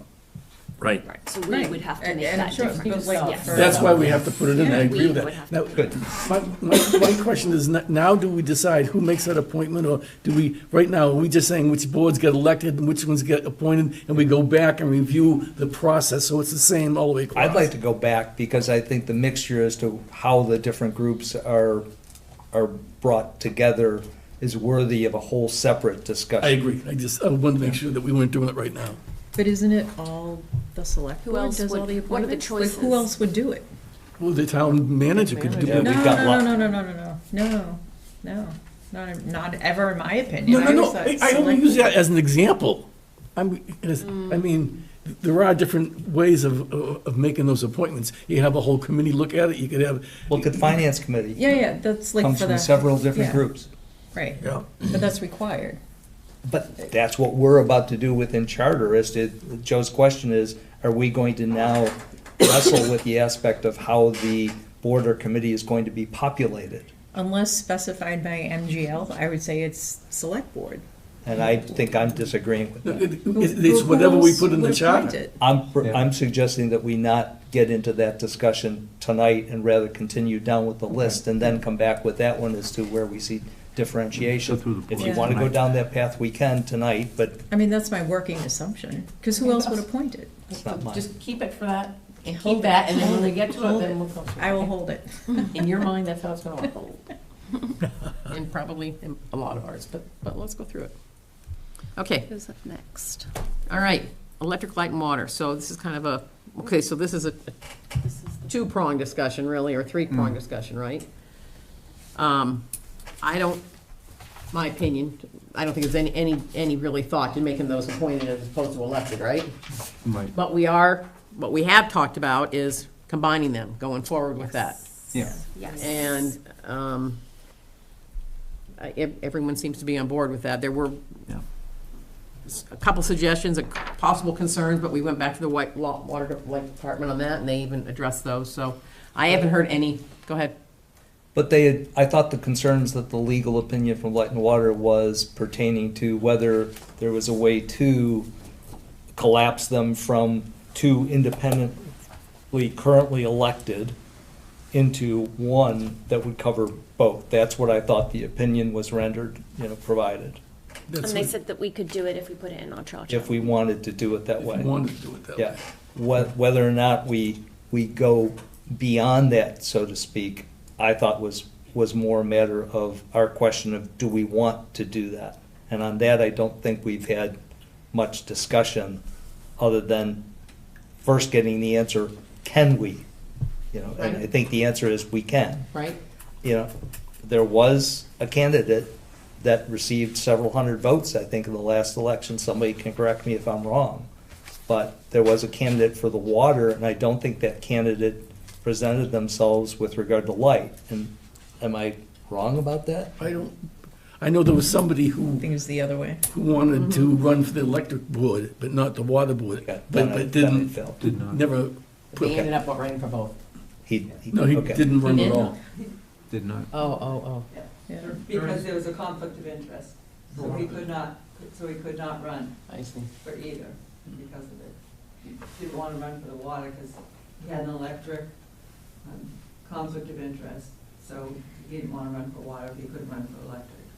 But for the most part, years ago, when it was first begun, it was two separate people on each of the boards. So it wasn't like it is now. So when you had a light department, commissioners, they were one set of board. Water commissioners were another set of people. So it's just evolved to the fact that people are now running for both, and it ends up being the same people. But if you look at the elections, they get different numbers for the light department than they do on the water department, and vice versa. But it's just, they may hold the same meeting, the meeting's the same night, but they do close out their electric commissioners' meeting and then open the water commissioners' meeting. And I think it's on that point that I wanted to have some discussion of this, because I could see where, one, let me fact check, my recollection of the government study review was they took, and we were not asked, as Karen identified in the select board update that responded, we weren't specifically charged with this question of concluding the light and water in combination matter. That's something that's sort of evolved, and should we care to, I think we got clear green light to then consider it, because you've already spent some time on it.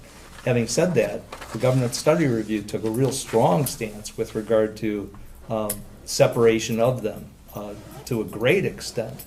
And in that regard, it has me thinking, and maybe me just projecting onto that candidate that was just referenced that ended up not running apparently, but there could be substantial interest with regard to an individual wanting to run for one to bring their expertise and perspective with regard to electric versus water. And, what is best served, on behalf of Littleton residents? Is it to make it somewhat easier for a general management structure that, handles light, water, and sewer, as we're, headed in that direction as well, I believe? Or is it that, no, have that general manager and not the government? I'm not for the government study review to be a separation. I feel that the management, the costs associated with a separate structure there, not something that I'd want to see, not recommend, or without further being educated by you folks or somebody else. But whether there's individuals that commissioners can bring unique expertise with regard to one side versus the other, I think it's worthy of consideration. That's my purpose of not just letting it just pass through without any mention whatsoever, as we seem more or less directed or led to the point of, sure, go ahead and combine them, because that's how we've all become used to seeing them operate, if you will. Anything you want to say? No, I really don't have that aspect of it can remain the same or can be combined. As a commissioner, I don't care about that. I just want to make sure the Light and Water Department stayed the way it was and it is independent. But the other part, one way or the other, makes a difference to me.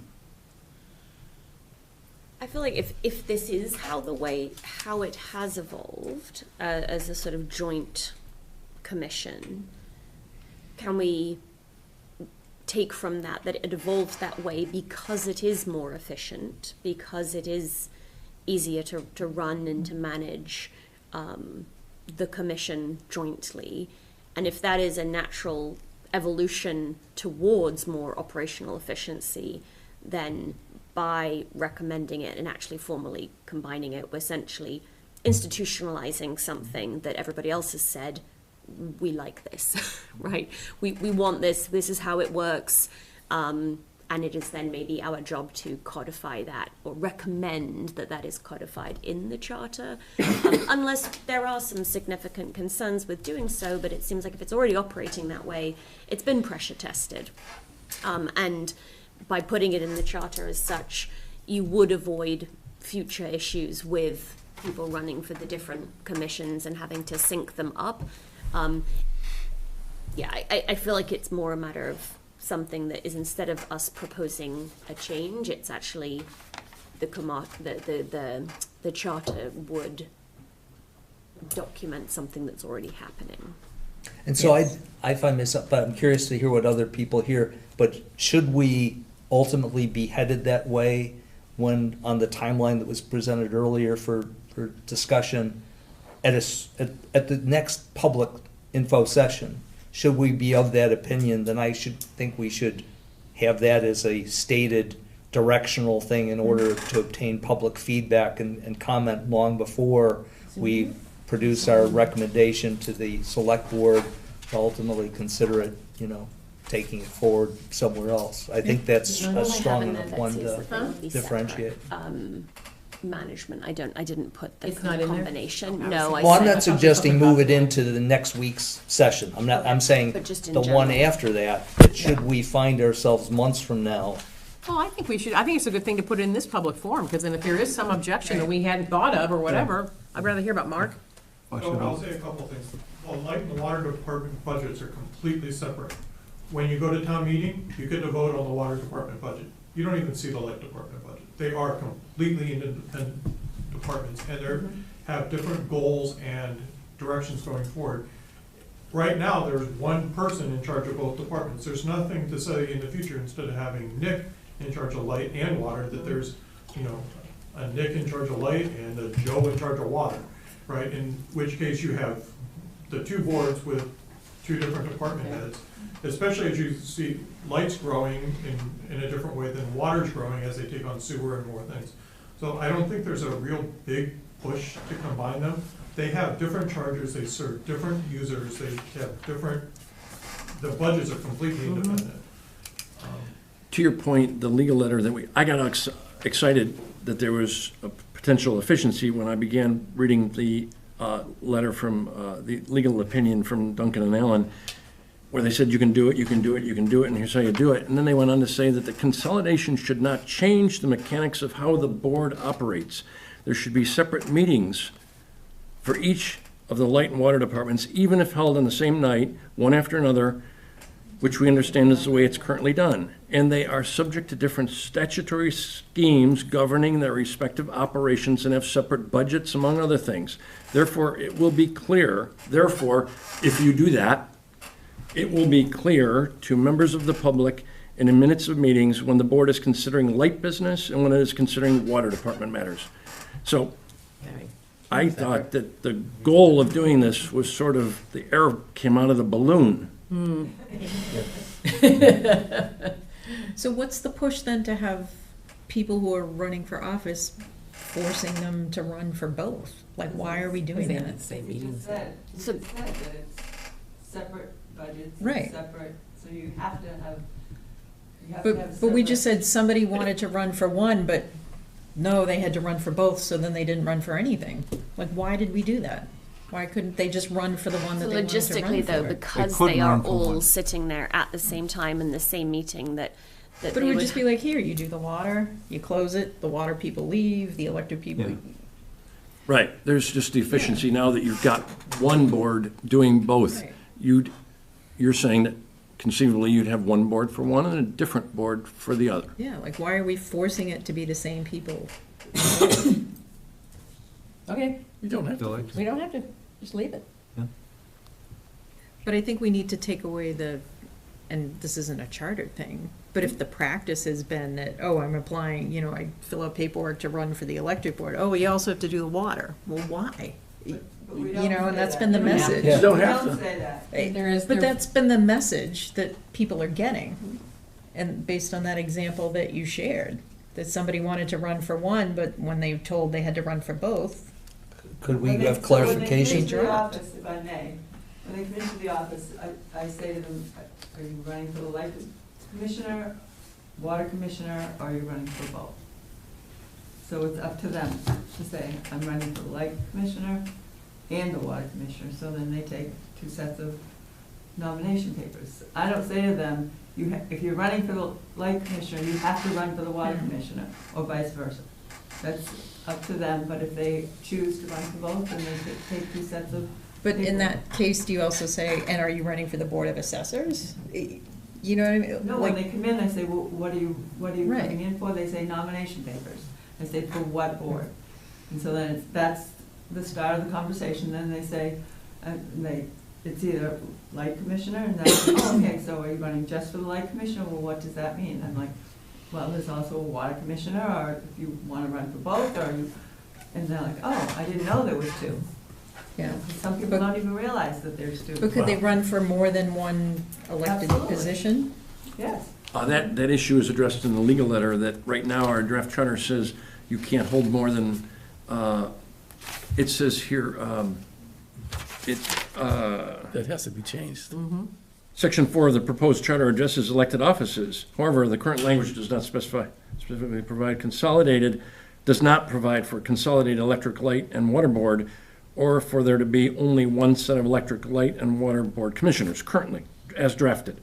Accordingly, because the current draft version of the charter refers to the electric light commissioner and the water commissioner separately and describes them in the singular as if there was only one commissioner for each department, the language in section 4.1A of the proposed charter should be changed to read electric, light, and water commissioners. But because the proposed charter contains a ban on elected officers serving more than one position, see section 4-1B, the town would need to consolidate the offices of the electric, light, and water commissioners formally through the charter because of two boards. Yikes. I was gonna say, what? Oy. So you either say Change that, though. you're all you either say it's a combined role, and therefore you can say we're meeting the requirement of only having one elected position, or you allow for more than one elected position and you keep them separate to give people the option. Because I think that there's a mistake there, 'cause that was never intended to have people only one for one. You have the opportunity to run for 2 things, you can run for 2 things. We have people that are elected to multiple boards Yeah. outside of light and water. Correct. Right. Yeah, We wouldn't. I picked that up and I forgot all about what was written in that. There are, no, I understand there were some boards that were like conflicts that you shouldn't be on both of them. And I think we've been pretty good about managing that, though I don't know if that's a policy or just Diane whacking them or just no one has the time. Do we wanna have to fix it with We're the not- Come charter back document, that's an somehow easy fix. to. We're- Well, go ahead. Is anybody of the opinion that these people should be appointed? No. No. No. So they're elected now, we're not going to make a change.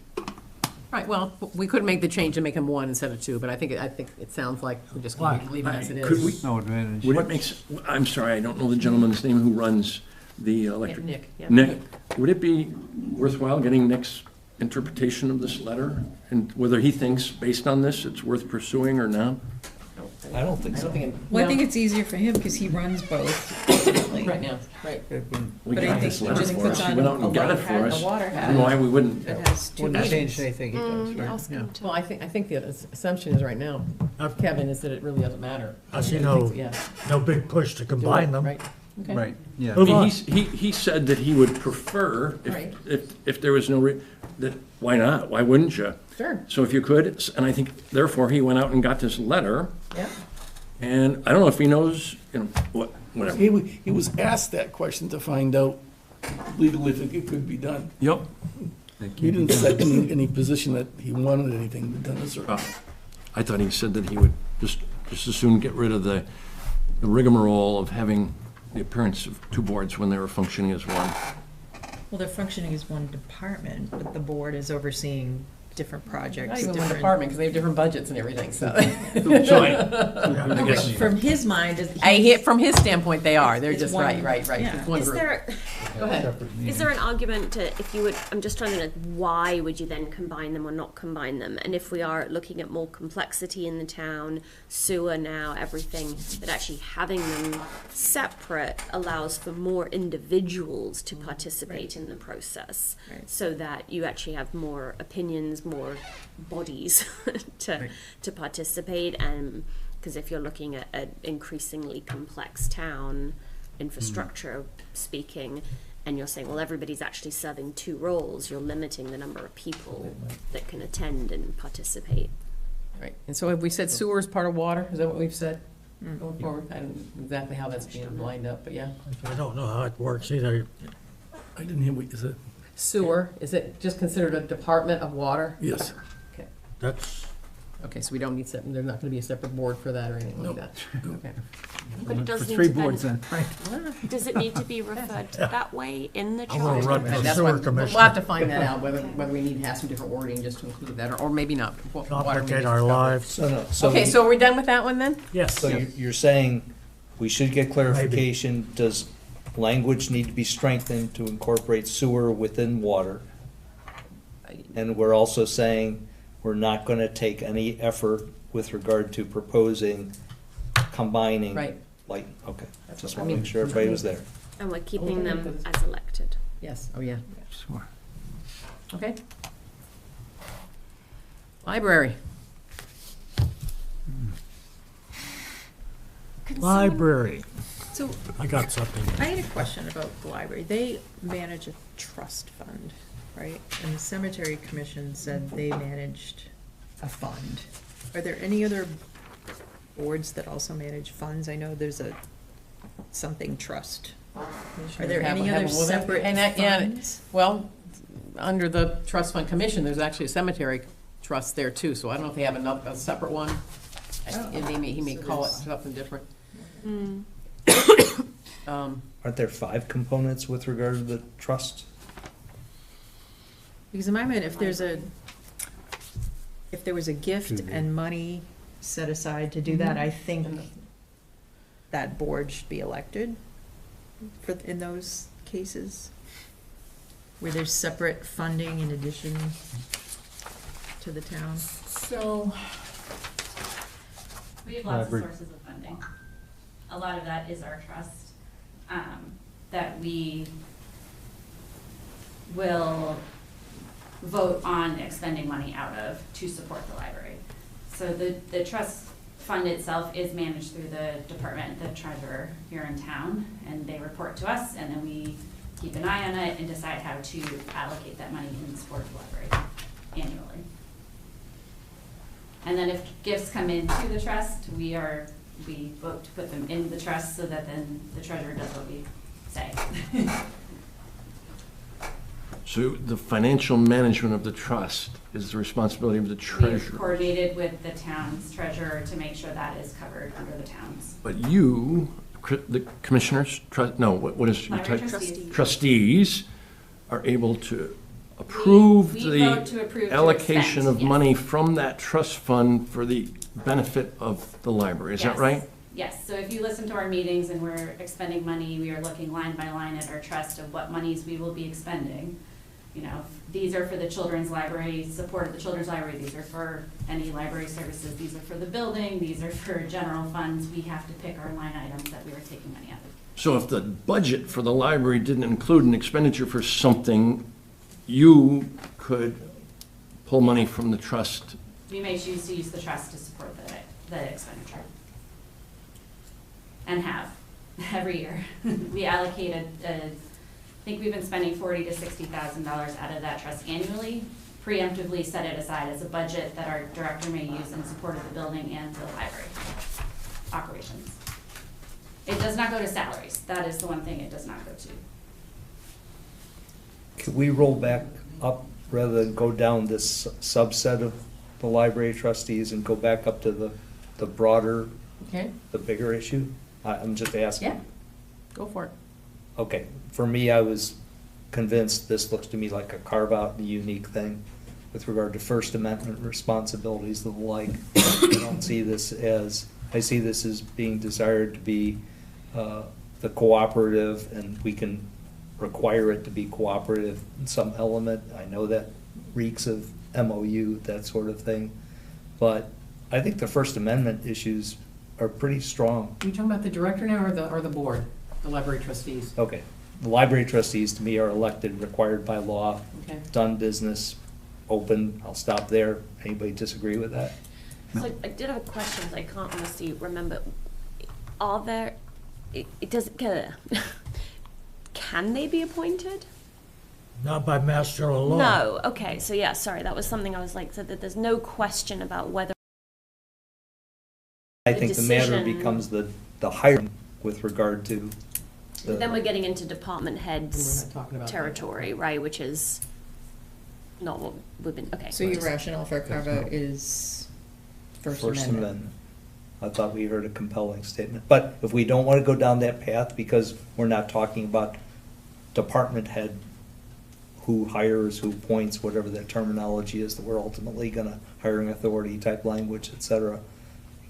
We can do this however you want.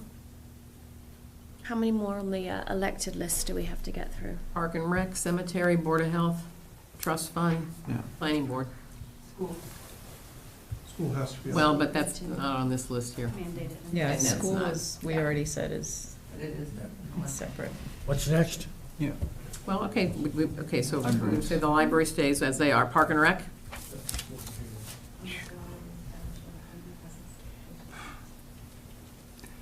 To me, this is another community-based one. To me, it's like library and some other ones where it's just, these are, when people vote for Park and Rec commissioners, they know what they're voting for, right? Yeah. And they're community-based, and they know these people, and it's accountable, and to me, that just stays elected. Yeah, I think so too. That's my opinion. I agree. I think the setting policy, Yeah, but you're right, they're a policy board they're a too. policy board. not- Policy, yeah, Yeah. it's policy, right. Yeah. And then you also, yeah, you just have a nice kind of consistency here as well. Okay? I think we may be dovetailing back when we get into the who's managing the department head, that I think we're gonna find, once I put library, I put some of our previous discussion like light and water into a separate category with regard to the elected dictates, if you will, in my opinion, that directional department. Now you're into Park and Rec, and where I think we're headed with regard to cemetery and the like, I think we're gonna find that the department head responsibility starts to push itself up, at least in my thinking, with regard to whether it's elected or appointed by a town manager or town administrator given responsibilities. Happy to stay away from that now to move on, but just want to, But that's coming. It's coming. think that's coming It's coming. attraction. Let's just go. Okay, so cemetery. We're good on Park and Rec then, right? Yep, Okay. yep. Cemetery. No, I think they had a great PowerPoint presentation. I didn't see anything in there that indicated an elected board could do things that an appointed board couldn't. Right. And I think the little discussions we ever had about DPW was, I think, more of cemetery fitting under the umbrella of DPW, and not that you'd replace all their staff or you'd impose some kind of dictates upon them. It's just structurally, organizationally, that's where they could find a home rather than being kind of a standalone. Well, I mean, right now, Organization. the problem is that they report to the cemetery director reports to the commissioners, right? I mean, we're back to this discussion again Yeah. now, as opposed to the Right. town So the administrator only- manager. So if you just fix that one, then Yeah. the rest of it kind of. So, as far as the board goes, my only thought for keeping it elected is that trust fund that they referenced. And somehow when there's a fund involved, I feel like it should be community Yeah, but it oversight. That's my only wrinkle or. It depends. In my mind, it depends on what size we're talking about a fund. If we're talking Yeah, I about don't a know couple what of it's- $1,000s is one thing, 100 million's another, so. 900K. But the, 900. also, I question the whole reason for the commission. I did If you put it under appreciate- DPW, why do you have a commission? You couldn't possibly operate like that. Couldn't you have So- a separate department under the DPW, but still have commissioners that take care of the funds? Yeah, that's what I'm kind of Right. picturing. there's also, in addition to what happens with the boards there, there's the trust fund commissioners. And they're the ones that work with the treasurer that have this money and have it invested. And so the library and other people come and say, this is the money we want, and then part of the trust fund commissioners is to make sure that what they're asking for meets the trust requirements. So Right. there's another level there anyway that happens. That So could that's certainly fit under duplication? the trust fund Well, commission. no, because it's more detailed. I mean, in the library, they're saying, these are specific things of what I want, and then the trust fund commission, that's within the realm of what we're allowed to do. But, I mean, yeah. So who actually Is can the trust fund approve commissioner almost taking like money the from the trust trust fund? fund auditors almost? I mean, is that a better way to think of them for a They invest it, layperson? and they're, again, they're the ones that say, okay, you've asked for this money, and based on, the trusts are all different in terms of, sometimes it's just if you ask for it, you get it, and other times it's, well, you get 5% of the, everyone's different. So based on the, So it's the trust fund commission that ultimately approves? yes. Taking money out of the trust fund? Well, in some cases, it's a kind of, it's a done deal. I mean, it's, if they're, what they're asking for is approved there, but it does take another level. If But what you we get- ask for It's not falls what the- under the gift that's- requirements, Yeah. then they'll come back to us if we mess up and say you did it wrong.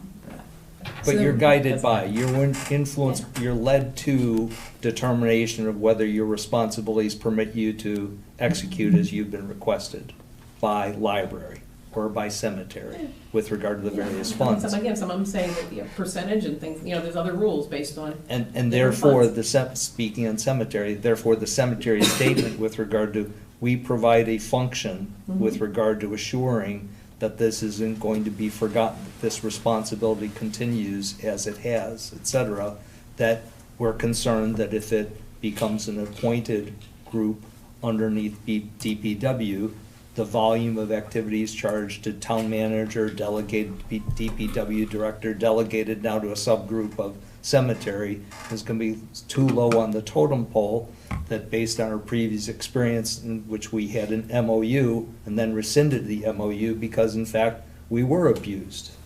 Well, I know it's complicated, but that's, I think You lose me, Rob, I think I'm sometimes. stating what the facts were. Let me try and clarify a little bit here. Okay, So I agree you need to have a cemetery commission because they have funds that they're managing outside of a town budget.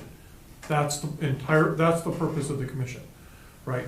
Where they report in the food chain is where the workers report in the food chain, whether it's to DPW or to the town administrator manager, is a completely, it's a separate discussion and kind of irrelevant to that, right? You need the commissions to manage those funds. DPW should not be managing those funds, the town shouldn't be managing those funds. That's what the commissions are for, right? That's what their job is, to Okay, control. but they in their presentation expanded. Yes, they said they didn't want to report through DPW for all kinds of Okay, different. I'm just trying to That's clarify. a completely separate, that's the same thing of saying whether the library director or the park and rec Correct. director or anyone report. But through. as to say that, But- what you're saying is, you see a structural element with regard to the need for the commission, cemetery commission, Yes. because of that responsibility. They, on the other hand, see that as one leg of the stool, and they see supplemental legs on the stool as well. Yeah. They make those arguments. Yep, Is it- so are all the boards.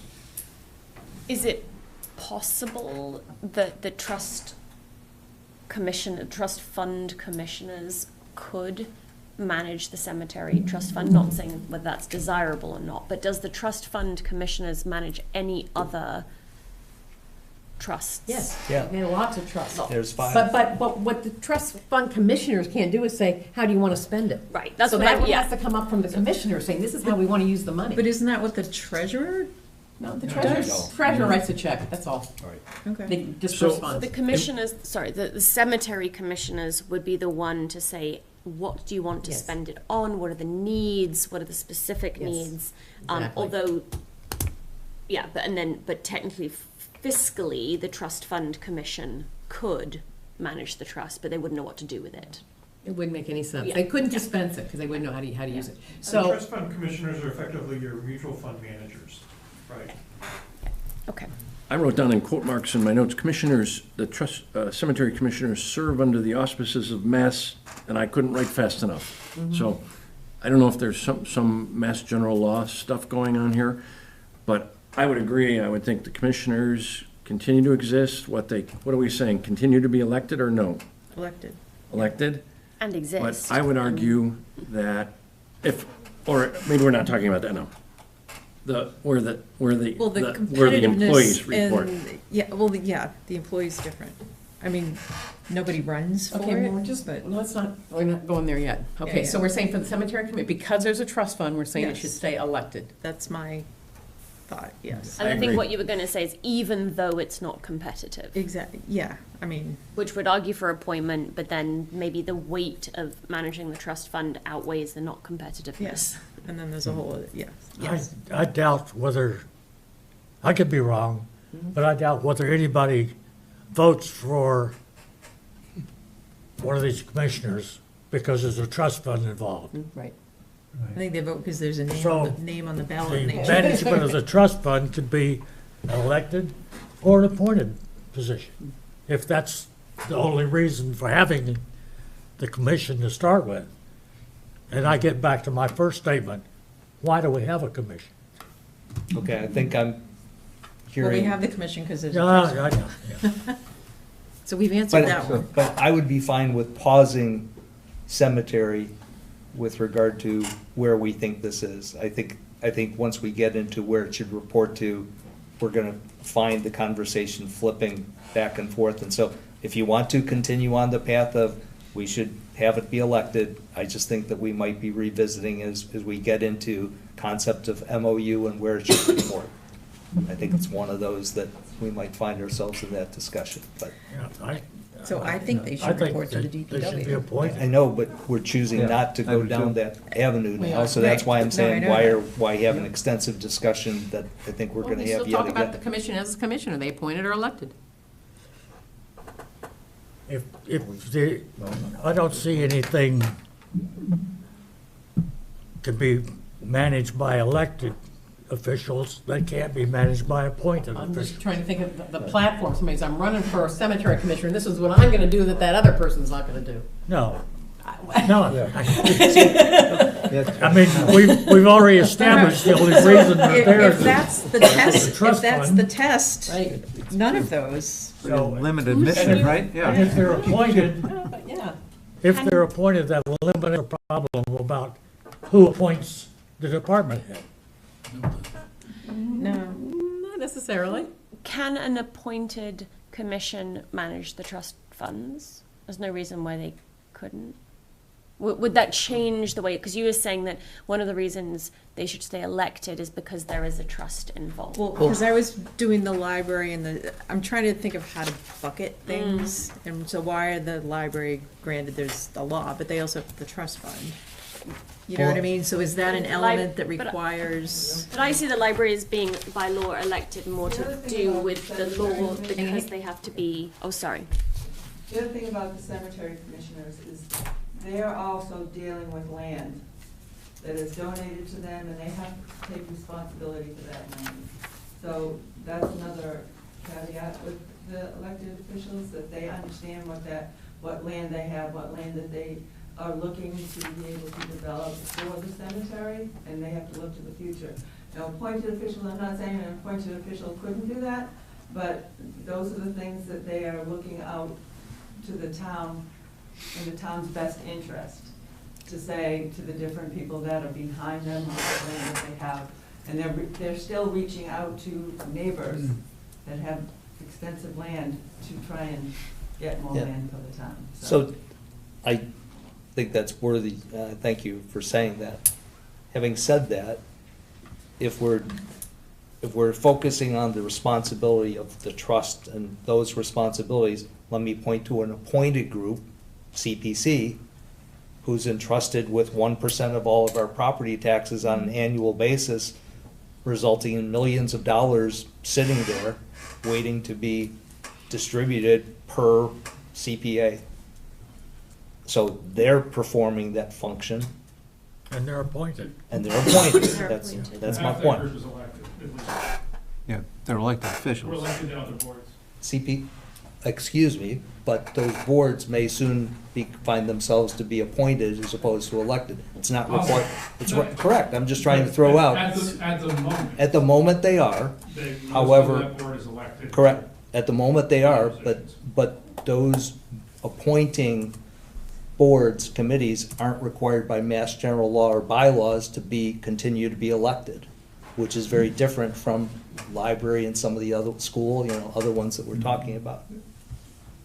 So I guess, Karen, that was my question to you. If the rationale for the library trustees being elected is because there is a trust to manage, then I also would want to see some consistency. But if the rationale for the library trustees being elected is because A, by state law they have to be, Right. and because of First Amendment rights, etc., then I think it's easier then to decouple.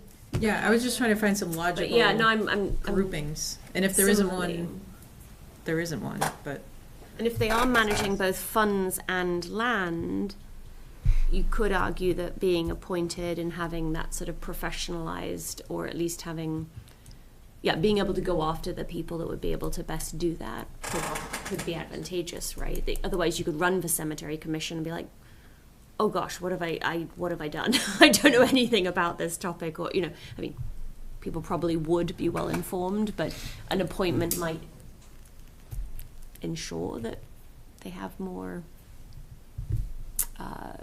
training or skills or what have you. Yeah, no, I'm fine with I that. know. I was just trying to say if there's a particular reason to keep it elected.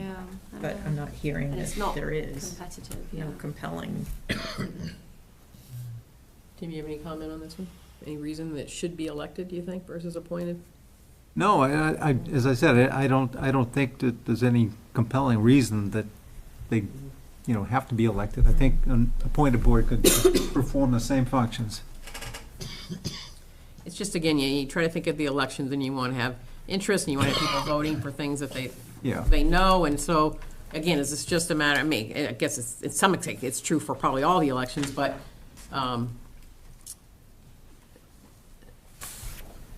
most people even know what the cemetery commissioners really do, right? They have something to do with cemetery, kind of keeping care and feeding to that, but other than that, what is it? And so, does it make more sense to have that appointed or not? Makes sense to me. Makes sense to me, I think. To be appointed, Appointed. Alan, just want to make sure I hear you. Appointed, yes. Kevin? Yeah, sure. Just a comment. No, please. I just thinking about small town government, I would lean towards, and I think the assessors may have been a case that made sense. Unless there's a really good reason for them not to be elected, have them be elected. It's part of small town life. Are you coming to a public forum? Unfortunately, I have a meeting. He's a with my- conflict.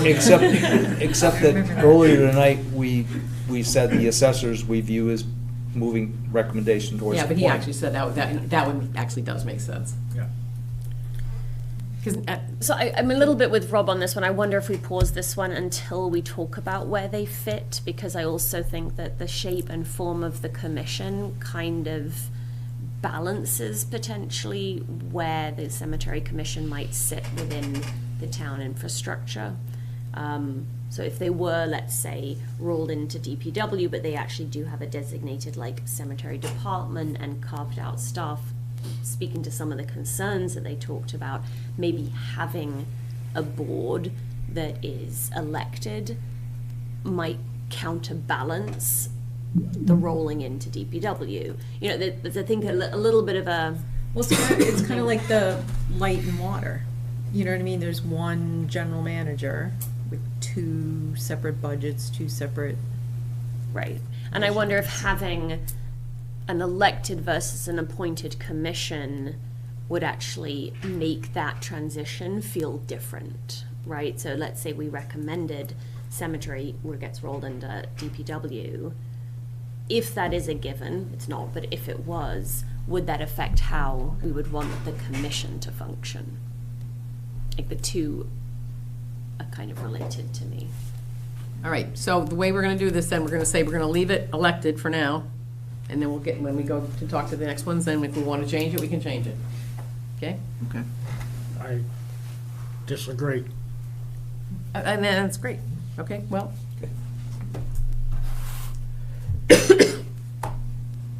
Board of Health, We don't have board of health. we know I think we nothing. have to table that. We know nothing. I guess he's not late. He just decided not to come. So, does anyone know, like, because there's then the Neshoba thing, like, We're not doing the show any longer. No. we're not? Okay, thank you. All right, so we have our own board of health. Of our own health We department. got, They are elected. we got out. Yep. So we should just move on with that one. We're gonna have to come back to it, aren't we? Yeah. I think we I- are. Nothing, just nothing to say. Any comments from the gallery here on that one? That was a great strategy. That was Don't very show quiet. up. That's right. No Moving right changes, along. Right?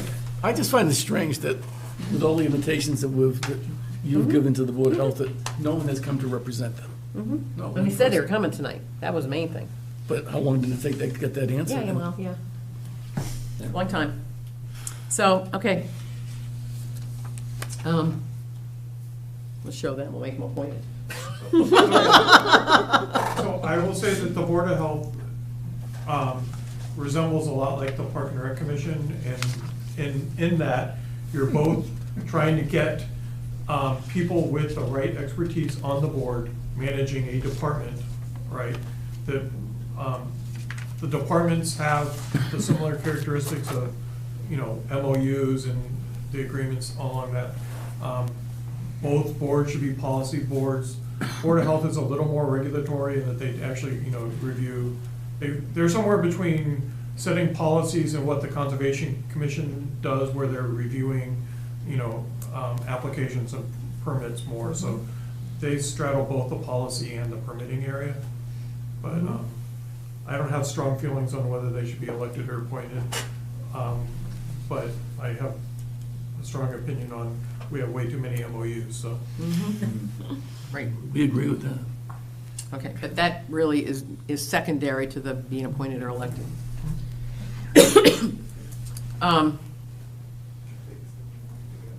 Okay, let's just pass that one right now, because we're just gonna have to have that, make sure that's duly noted, right? All right, Trust Fund Commission. This is like the Board of Assessors to me, and again, I'm one, okay? So, but it's basically, somebody leaves the board and then they find somebody else, and then you get them to go through the election process one way or another.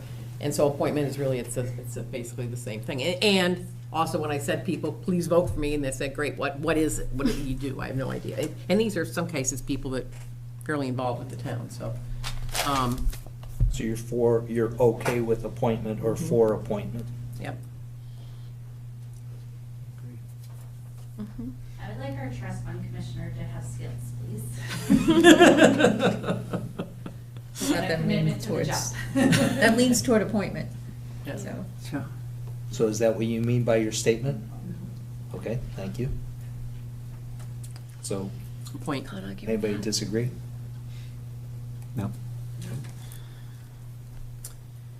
Planning Board. Elected, right? And this was one of the more competitive Yeah. ones, so, yeah. I think I would elected. change that. It's a policy board. I thought they They were great. they did a great job when they came in, and they've already made the separation between their policy part and the administrative part. Yeah. Somebody asked whether we should, it's currently a 5-year term, should we move it to 3 Oh. years? Good Right, point. that was a Good good point. point they brought up. Yeah. It's an Yeah, MOU I know. from 2010. So they discussed that at their next meeting that I attended, Mhm. and what I heard was a mix. I don't know that they took a vote, but there definitely were strong opinions on one side, with the other side with Mark saying, you know, I've been on this group for 30 years, and with regard to term limits and so forth, Yeah, he got that's into what I was that afraid. discussion, but he then switched back into the whole 3-year or 5-year, and there seemed to be multiple members. I'm not trying to suggest that I heard it all correctly, but what I heard was multiple people at different points in the conversation say, in truth, it took me time to understand what I was charged with responsibility and get my gears going so that now I can be effective, which sounded to me like continuation of, as difficult as it is to make a 5-year commitment, and they recognize that it does take a great deal of commitment, that there is a ramping up with regard to the charge that they're given once they're in that position to come on board to fulfill the responsibilities, along with yet another layer of some of the projects that are before them cross over and don't even get resolved within a 3-year period. You think the ramp up is more than for a select board member? They're also three years, right? Yeah, possibly from a development standpoint, but again, I just wanted to offer up to you. No, I that what- agree, I understand. I mean, that I was what sitting here thinking, you know, on FinCom, you really don't know anything we for a long time either. we heard here, and I think there was a bit of freelance. The impression that I had in Oh, yeah, attending yeah, the most recent clearly meeting, some people, there was yes, some no. freelancing Yeah. here that they then went back and spent a good half hour or more. If you want to watch it, you can watch it, and found them to be, you know, continuing the dialogue, and I'm not certain that they came out with a definitive statement saying, no, we think should be switched to 3 years. If they had, I think they would have sent it back to us, or we could reach out to them, ask them. You have people representing 3 different boards here, and I would think everyone would agree that it takes time to ramp up on any of these boards. And I don't think planning board is any harder to ramp up on than any of the other boards. They do have longer projects, I will give you that. But it takes time to ramp up on any of these boards. Your first year and a half, you're just a deer in the headlights, so. Not that he's saying that about you.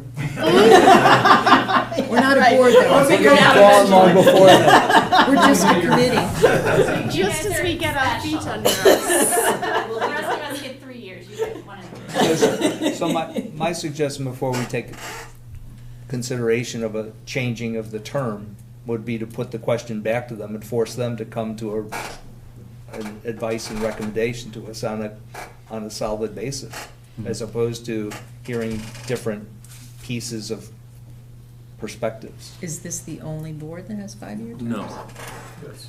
The Housing Authority, Housing I Authority believe, is has a different. 5-year term. That's different. State, I think. But Yeah, that's. I would argue that there is a premise of consistency here, that Right. someone made a point at, I believe, our last meeting about the need to move toward consistency. Consistency leads to clarity, leads to routines and so forth. And I would argue that there is a case to be made for consistency with regard to boards and committees generally tending to be 3-year terms. Yeah, if they're the only outlier, and housing is mandated by the state, Right. so. So that's, yes. Yeah, what I think I would recommend here is, let's say, Ask them we're again. going for 3, but go back to them and say, if you feel real strongly this needs to get changed, come back to us again, and then we can listen to it. You know, as a board, as a total board, as opposed to Fine. So long as we're asking them to Right. check in, I Yeah. don't care which way you suggested. And then are we gonna talk about term limits? Because you brought that up and someone mentioned it the last time, which I thought was a great. If you want to throw that, I'd throw that one back to them too, on that Well, one, on But that on one. all of them, Yeah. on all the boards. Well, I but mean, that do we- was just one planning board member, I think, stating a personal perspective with regard to a broad Right. reach that I didn't put much like next Tuesday's meeting, you know, we could get a comment, and I don't know that that less necessarily leads to us suggesting that we throw out a wide net with regard to change. Yep. I'd love to hear a little bit more, maybe that's a question for our Collins Centre friends. What is the background on term limits? Like, is that a thing? Is it not a thing? Is it, you know, if so, when do people apply them? When don't they? That is a topic that I have no idea. Okay, so I think, much like Alan took a position with regard to cemetery, saying he thinks it's a point, and I'm gonna take one that I don't find myself moving to, I'm gonna have to be quite convinced with No regard to interest in term limits. I think term limits, town moderator, town clerk, I mean, let's get into a whole bunch of them then if we're really gonna open up that can of worms, which I don't care to open up. Plus, it goes to the point too with. Let me get out my these- can opener. Yeah, I mean, but I'm fine if somebody wants to do it. I'm just saying 1 out of 9, I that's think my we should, position. I think we should look at it. I mean, does it make sense to have the same person in the same position for 30 years? But my point is that we have such a big turnover all the time of boards. Sometimes it's good to have that person who's been there, that knows the backgrounds of everything, so. I think term limits in towns are, We have open positions. Finance Committee currently has an open position. I mean, some of our boards have substantial, not that they all aren't really important, but I think some are more important than others, and when we have vacancies, and to now to contemplate moving out people who are serving, but I welcome the discussion. Well, I mean, even on nonprofit boards, you're not on the board forever. You know, you roll off. You can come back, but you're off for a term. Could I make a are we process? talking about the same thing here? I think we're talking about changing the length of their term of office. That we've pretty much said, we're gonna 5 to 3. 3, but we're gonna go back to them and make sure they come back. Because if they really feel strongly they don't wanna do it, then, you I know, know, we'll figure it out. but Right. some people, some other people Yeah. were talking about term limits, Yeah. meaning you gotta get off. Not When just your term planning is board, if up. we talk about term limits, it's gotta be forever, not just Yeah, planning board, that's gotta be exactly. across the board. Yes. Yeah, Yeah, well, yeah. why, we're not doing that, are we? that's what we're That talking was about. not a- I don't know where that came from, but bringing yeah. it out that was there. not- I tell you where it came from. When the planning board was here, and we had a discussion with them, Yes. one member mentioned there should be term limits. Yes. Now, I know why they said that, Right. but the point Why, is, why didn't you state it exactly so that we all, because I think a number of us think we know why. Consider it. Why? Term so, limits for certain but it individuals. got us yeah. off on a Yeah. tangent, I think. I don't think it's a tangent. I think it's part of looking at how it's structured. Okay, but I didn't not see really in on our our charge, or agenda I today, though. can't find it I any agree place with that you. says We're getting off that we topic. should start limiting the terms of elected officials. okay, let's just put it on the list though to Table talk it. about. It's not part of Table this it for discussion right tonight. now. And, yeah. And talk about it another time? In I fact, think it's a fair I issue. don't think that we can warrants probably do that. consideration. Right. Could we Yeah, ask we- Collins Yeah, Centre how they would, Yeah. information on it? Because Yeah. I would How they feel would like I would phase be it in. going into that blind. Right. yeah, I don't know. But, you know, it's worthy of a discussion, I guess. I mean, it's- I got my can opener. Got the worms? Well, he said doesn't want to open the can of worms. I'm like, Go for it, hey. All right, so now do we want to go back and talk about Who hires the department? who's hiring the directors? So town moderator, not an issue, town clerk, not an issue, board of assessors. I think that's not an issue for them, right? I think the person gets hired. Chief assessor is hired by the finance people, I think we heard, didn't we? Yeah, it's essential. Finance people or the town manager? I think the town manager is, Okay, maybe that's where it was, yeah. Do I have that? But isn't that a discussion for all the boards we want to talk about, Yeah, not that's not to what I'm saying. separate it? Well, we're going down, well, no, I think it's board by board we have to talk. I think we need to talk about board You by want board. consistency though. I'd rather talk about it at a higher, I'm with Joe, we- or I think what I'm hearing is with Joe. Okay. You want to move on a Okay. different way, move on a different way. I sort of feel like, yeah, I would want to almost like set out our Like, null hypothesis almost, like Okay. if we say across, like let's say our Okay. hypothesis is Yep. directors are hired by and managed by the town manager, then we're almost going through and Let's be saying clear why, when we why say- not. Yeah, sorry, I just want to specify, when we say hired by the town manager, the town manager doesn't sit back in the office Yes. and read resumes and hire somebody, Right. right? Appointed. There still is a process, all the right people Right. still have to be Yes. involved. But But based on what? Because I think we've heard multiple people talk about a rogue town manager, and that we should, I would like to know, We have road Ex- boards, so, I mean. nothing's so ever I'd perfect. like to have you elaborate, or somebody elaborate, and discuss whether there are policies that result in this fear that I think we've heard about with regard to a town manager is going to decide on day one or day two, I don't like you, you're gone, and I'm gonna bring in somebody new. And we need to discuss whether that's what we mean by this, or whether what we mean is some aspect, which I would argue is whether elected or appointed, a board or commission has a strong involvement with regard to considering candidates and being in that hiring authority process, along with the existing HR department head, along with, you can fill in the blanks then with supplemental people, whether they're from select board or town manager or some combination thereof. But I'd like to make certain that conceptually, are we saying that's going to be grounded somewhere such that that's the way it's going to be? And I'm looking for this to refute the otherwise arguments that periodically surfaced here to say, no, we're giving that person the ability to just dismiss so-and-so and bring in somebody else. If I can, going back to when Mark Haddad was here, when he made the point on how the appointments are made for every one of the boards that he had there. I think we have to decide on how that's gonna be done, who's gonna be on that thing. And he said, don't, just make it a policy. I would want to make sure that it's in the charter, so it's the same for every single committee, unless we find a niche there for someone who needs something different. But what I want to go is sort of like what you're saying, let's get it, like, you have the town manager be part of it, someone from that board be part of it, and decide what else we do. So it's the same all the way across, with exceptions that we have to make. Yeah, I think it's pretty straightforward.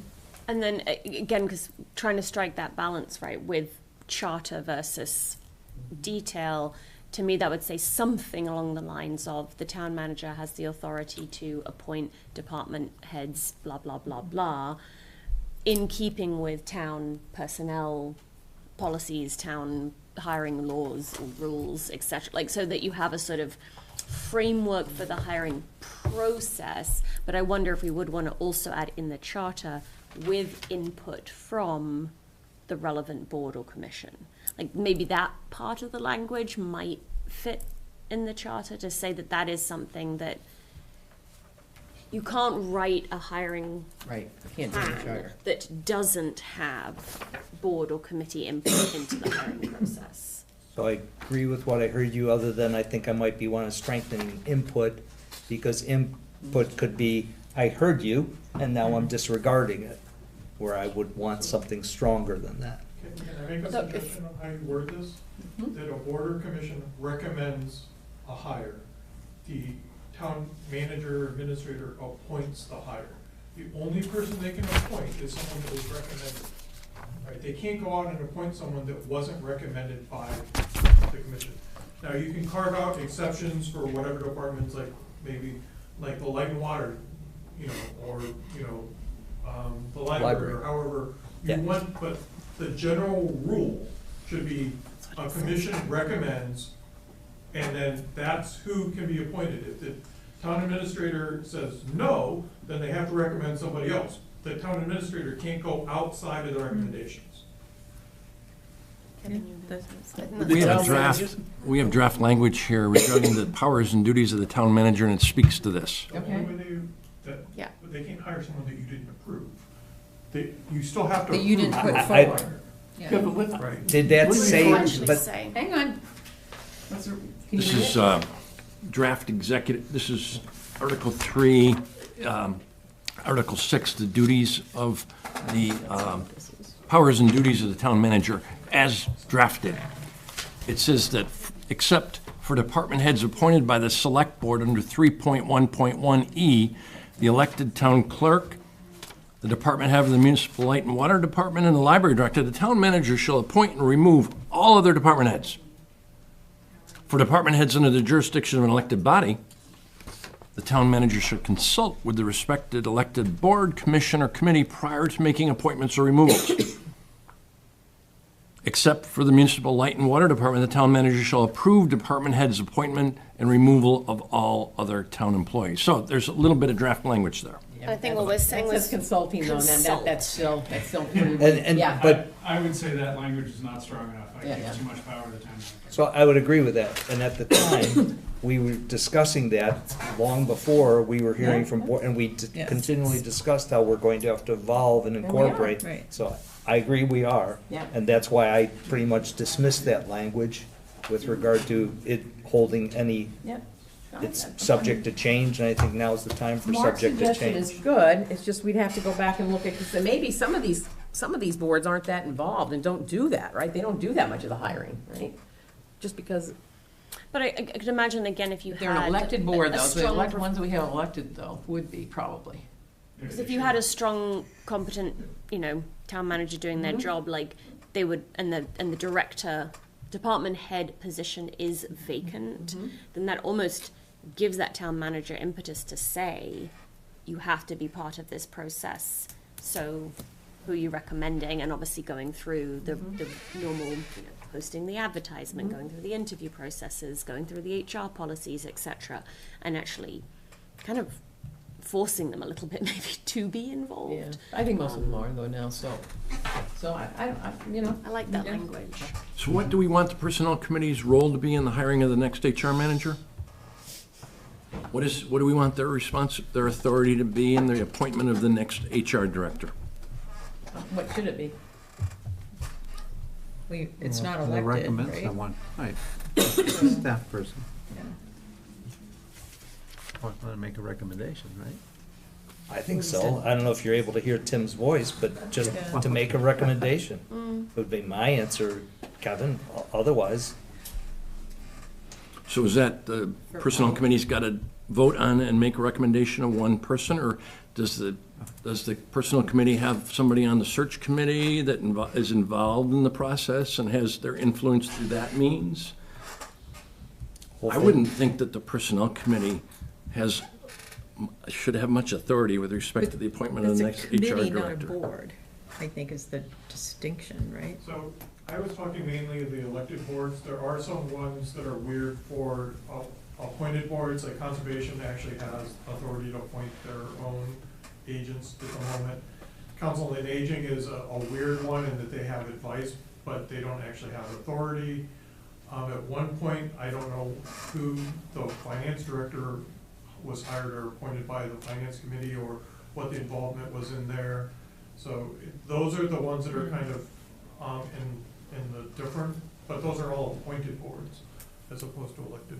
The ones we're currently talking about elected that have MOU. The only one we have an MOU with the COA and the conservation for both of those currently, even though they're appointed boards. Because the conservation hires their own agents. yeah, and I think that gets lost now with regard to the centralization of a TA or a TM, whatever we call that position, with regard to the one-stop accountability that we've been discussing. And I think as that responsibility rises, so does a need for checks and balances and involvement of the public, whether it's appointed or elected, in these other feeder, and policy-making boards, commissions, and committees. That's how I'm seeing it. I want that involvement, and I want it to be strong involvement with regard to the hiring of a director. Once it's past the director position, then I'm nowhere near as strong as some of the things I've heard where they're talking about office personnel and the like. That suggests to me, no. So I So feel I- like we have, oh, Then we don't want a strong town manager, I guess, because that would be one of the primary definitions of a strong town manager, I think. I don't see it that but way. not below, not the, you're saying not the staff below the director. Yeah, but that admittedly is, first we should get through the hiring of the director, I think, before we go to that, subordinate levels. So I feel like there's a risk, right, that we do get into the machinations of how people are hired, which to me is the realm of town personnel policies and such, right, and contracts and things. I feel like if we have the hypothesis that the town manager is the ultimate decision-making authority when it comes to appointment of a department head, what we're looking for is the counterbalance that how do boards and committee members have the kind of input that they so desire? Because I think that's been the theme, right? That how do we make sure that we still have input into this process, to allay any fears that would be a unilateral decision-making process. And so to me, what needs to just be in the charter language is language that codifies their input and that is strong enough. I agree. So if we have something like consult and recommend, or, that's really, to me, the only bit that we need to nail is ensuring that the input of the boards and committees is adequately represented in that process. I think I could support consult and recommend the way you just framed it, and I think it does a great deal to respond to the likes of Daryl Baker and some others who specifically identified a separation of our group does policy and we're not into day-to-day. And that's the differentiation where the strong TA or strong TM can be that day-to-day person and isn't going to be a rogue element as a result of that consult and recommend. Another alternative is to give veto power to the select board with regard to certain positions. Well, they always have that, because, it, well, doesn't Depends on the from, charter, I think. okay. But we can then toggle that with regard to, I think what you're putting on the table is, can a strong TA or strong TM do so without select board? Or keep in mind, if we do the consult and recommend, do we have adequate involvement of the community? I think Yes, because the board is representing the community. for this discussion, it might be good to go back and look at the charters from some of the communities that we were equivalent to. Good idea. And you'll find, at least I found, that they don't get that deep in the weeds, guys. How we put together a bunch of folks to hire somebody ends up in a bylaw somewhere. I don't find them getting that deep in the weeds for this stuff. So, just as a suggestion. I did remember reading somewhere that a lot of, I was trying to just find it, that there's language in a lot of charters that gives the select board a sort of window of time to oppose the decision. I can't remember now exactly what it said, but it said something like, select board veto power in the next 7 days or something. And it was interesting because to me that really was a little bit of a get out of jail free card. It's sort of, you're saying that you're placing the authority in ultimately the town manager to make this decision, but you kind of not. But if the board comes to the select board and says, But I think that I wonder Yeah, if right, that was, right. And the I wonder problem, if that's put in there because Right. people are nervous Right. about vesting that authority. and the problem that I had as I read those was hearing the likes of competitive nature of hiring with regard to, Right, you various sit there and you groups know right you- now, and how you lose your good candidate because you've got this elaborate process with regard to Yeah. all these checks and balances that end up messing up your hiring process. So I'm open to understanding it better, and I like the idea of looking for other language or charging Collins Center with, give us some language that allows us some alternatives with regard to this power and how you do it, and what delves into your point with regard to the level that needs to be in a charter, in a bylaws, or out of it. I'd love to see that language. Again, I think I've read it over several months, but not enough to be ready to articulate it right now. So out of the. Go ahead. Yeah, go ahead. Yeah, just that, so, I mean, I'm fine with it not being in the charter, but if you're making this change, that bylaw language needs to come at the same time. It needs to be visible and clear. Completely. Otherwise, speaking as a board member, I'm gonna say no. Yep.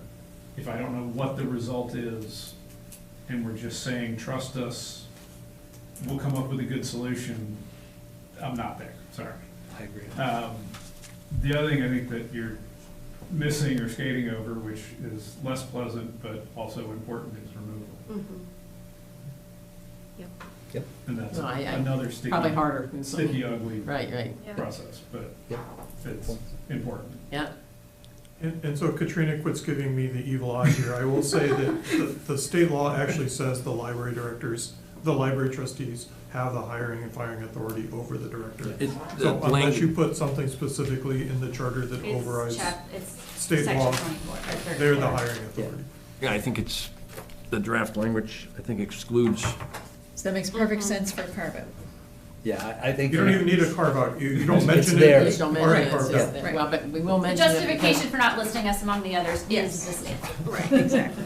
And I think that we did want to include some of those things in the charter, even though it's slightly redundant, just for the clarity. Right. Right, so someone's Exactly. reading it and they're like, but what about the library? Like, it doesn't have to be different from what is stated, but it adds that clarity. So one of the Preserving things the that's decision. not in our scope of work is the implementation piece, which I think speaks to the point that was just made, is we may make a recommendation, but how do you actually implement it? So if we need to change bylaw, but I think we said we were also gonna put like, here's some recommendations for the implementation. So if we do this, then the personnel system or the bylaw or whatever governs the hiring or firing has to be updated at the same time. Update that. But at that point, then it's still, trust me, you know, Be in the same, it's in the same yeah, round of votes, it's fine. maybe. Yeah, but it's all managed by the select board, Yeah. so. Yeah. But in our charge is a reference to what structures should be in charter versus in bylaws. So therefore, I feel like we've got the ability where we want to push into a differentiation of, we recommend this to be in charter, we recommend this to be in bylaw. Yeah, it's just when you get into the detailed stuff, though, the putting in the charter, like we talked about, getting a change is not, you know, that easy, so. That's I, why, you know, okay, so we need to go forward. I mean, to me, We've got, go ahead. oh, sorry, but doesn't it, I think from that list, we have 5 department heads that we just discussed in detail. We would have the chief assessor, the head of light and He's a water. budget. We have Huh? the Must library, be, somebody called them, huh? library director. We gonna hear about Board of Health now? Yeah. Do we miss something? The meeting notice never got to me. The last meeting notice I saw was the 13th. So I don't think it's really fair. Okay, I don't, I just got the email, I just got an email from your office saying that you were gonna come to the meeting, that's all I heard. Yeah. The last thing that I saw was October 13th was the meeting, not October 9th. Okay. We don't have a meeting on the 13th. No. That's Monday.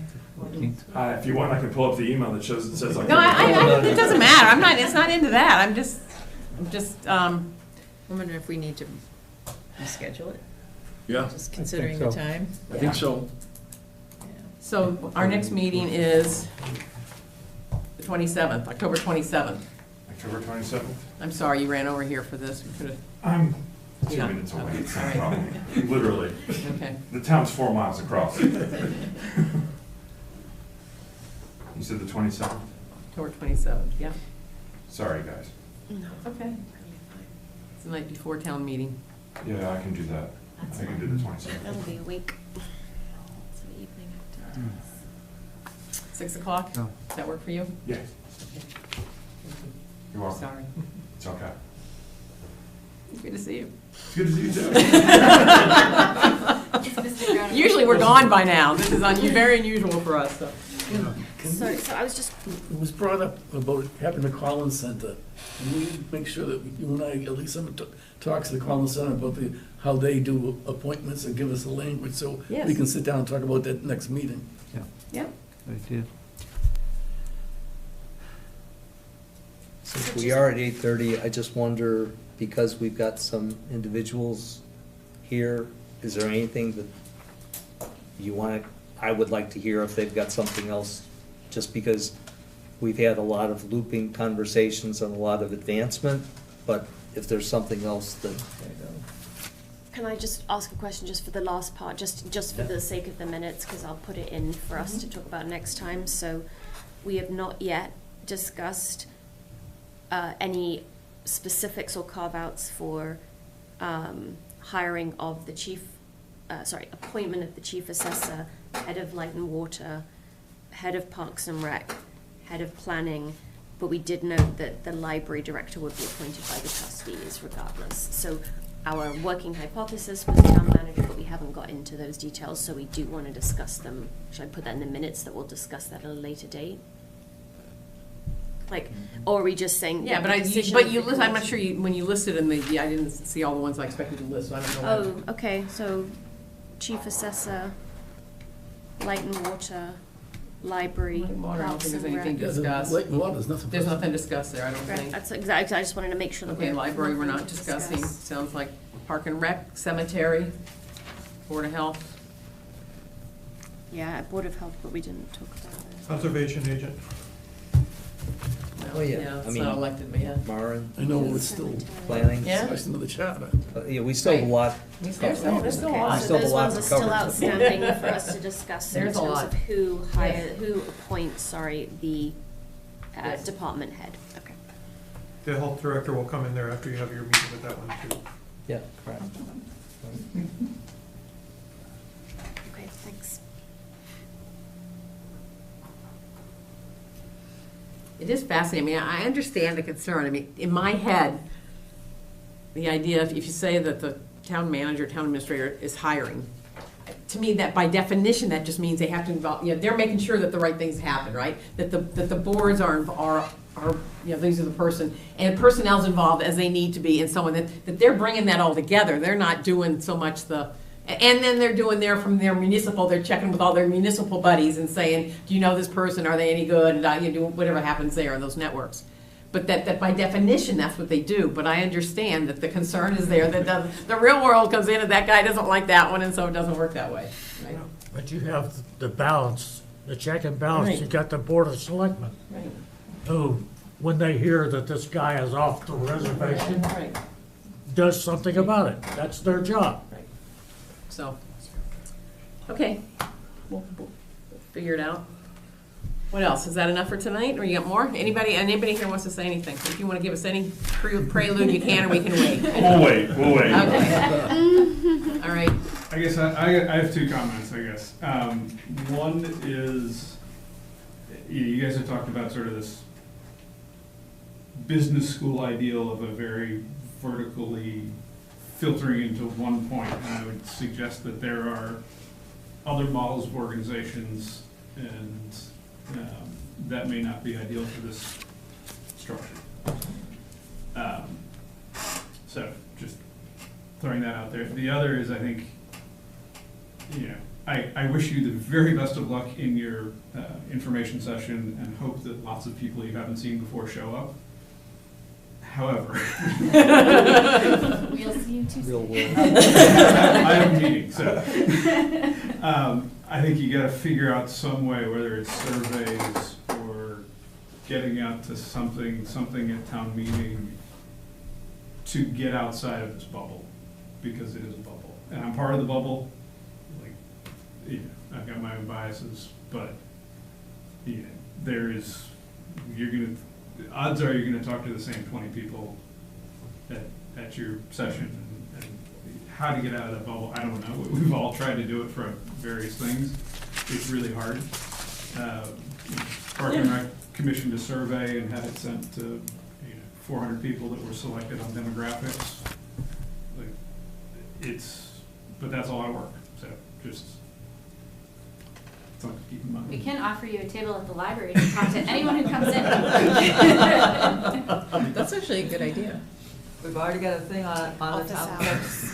Pouches. I'm pretty, Or survey through our email. And you could put a little sign next to the COVID tests that are down at the Board of Health.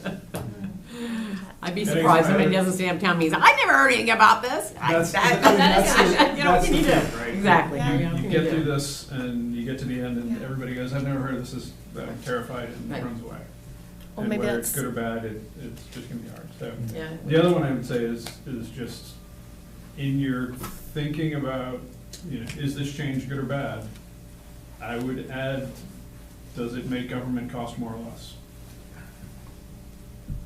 Because I think some of the things you're doing are gonna make government cost more. At least the way you're leaning. And I'm not in favor of that. Specifically. Like what? I think by as you centralize the management into the TA's office, you're gonna end up hiring more people in the TA's office.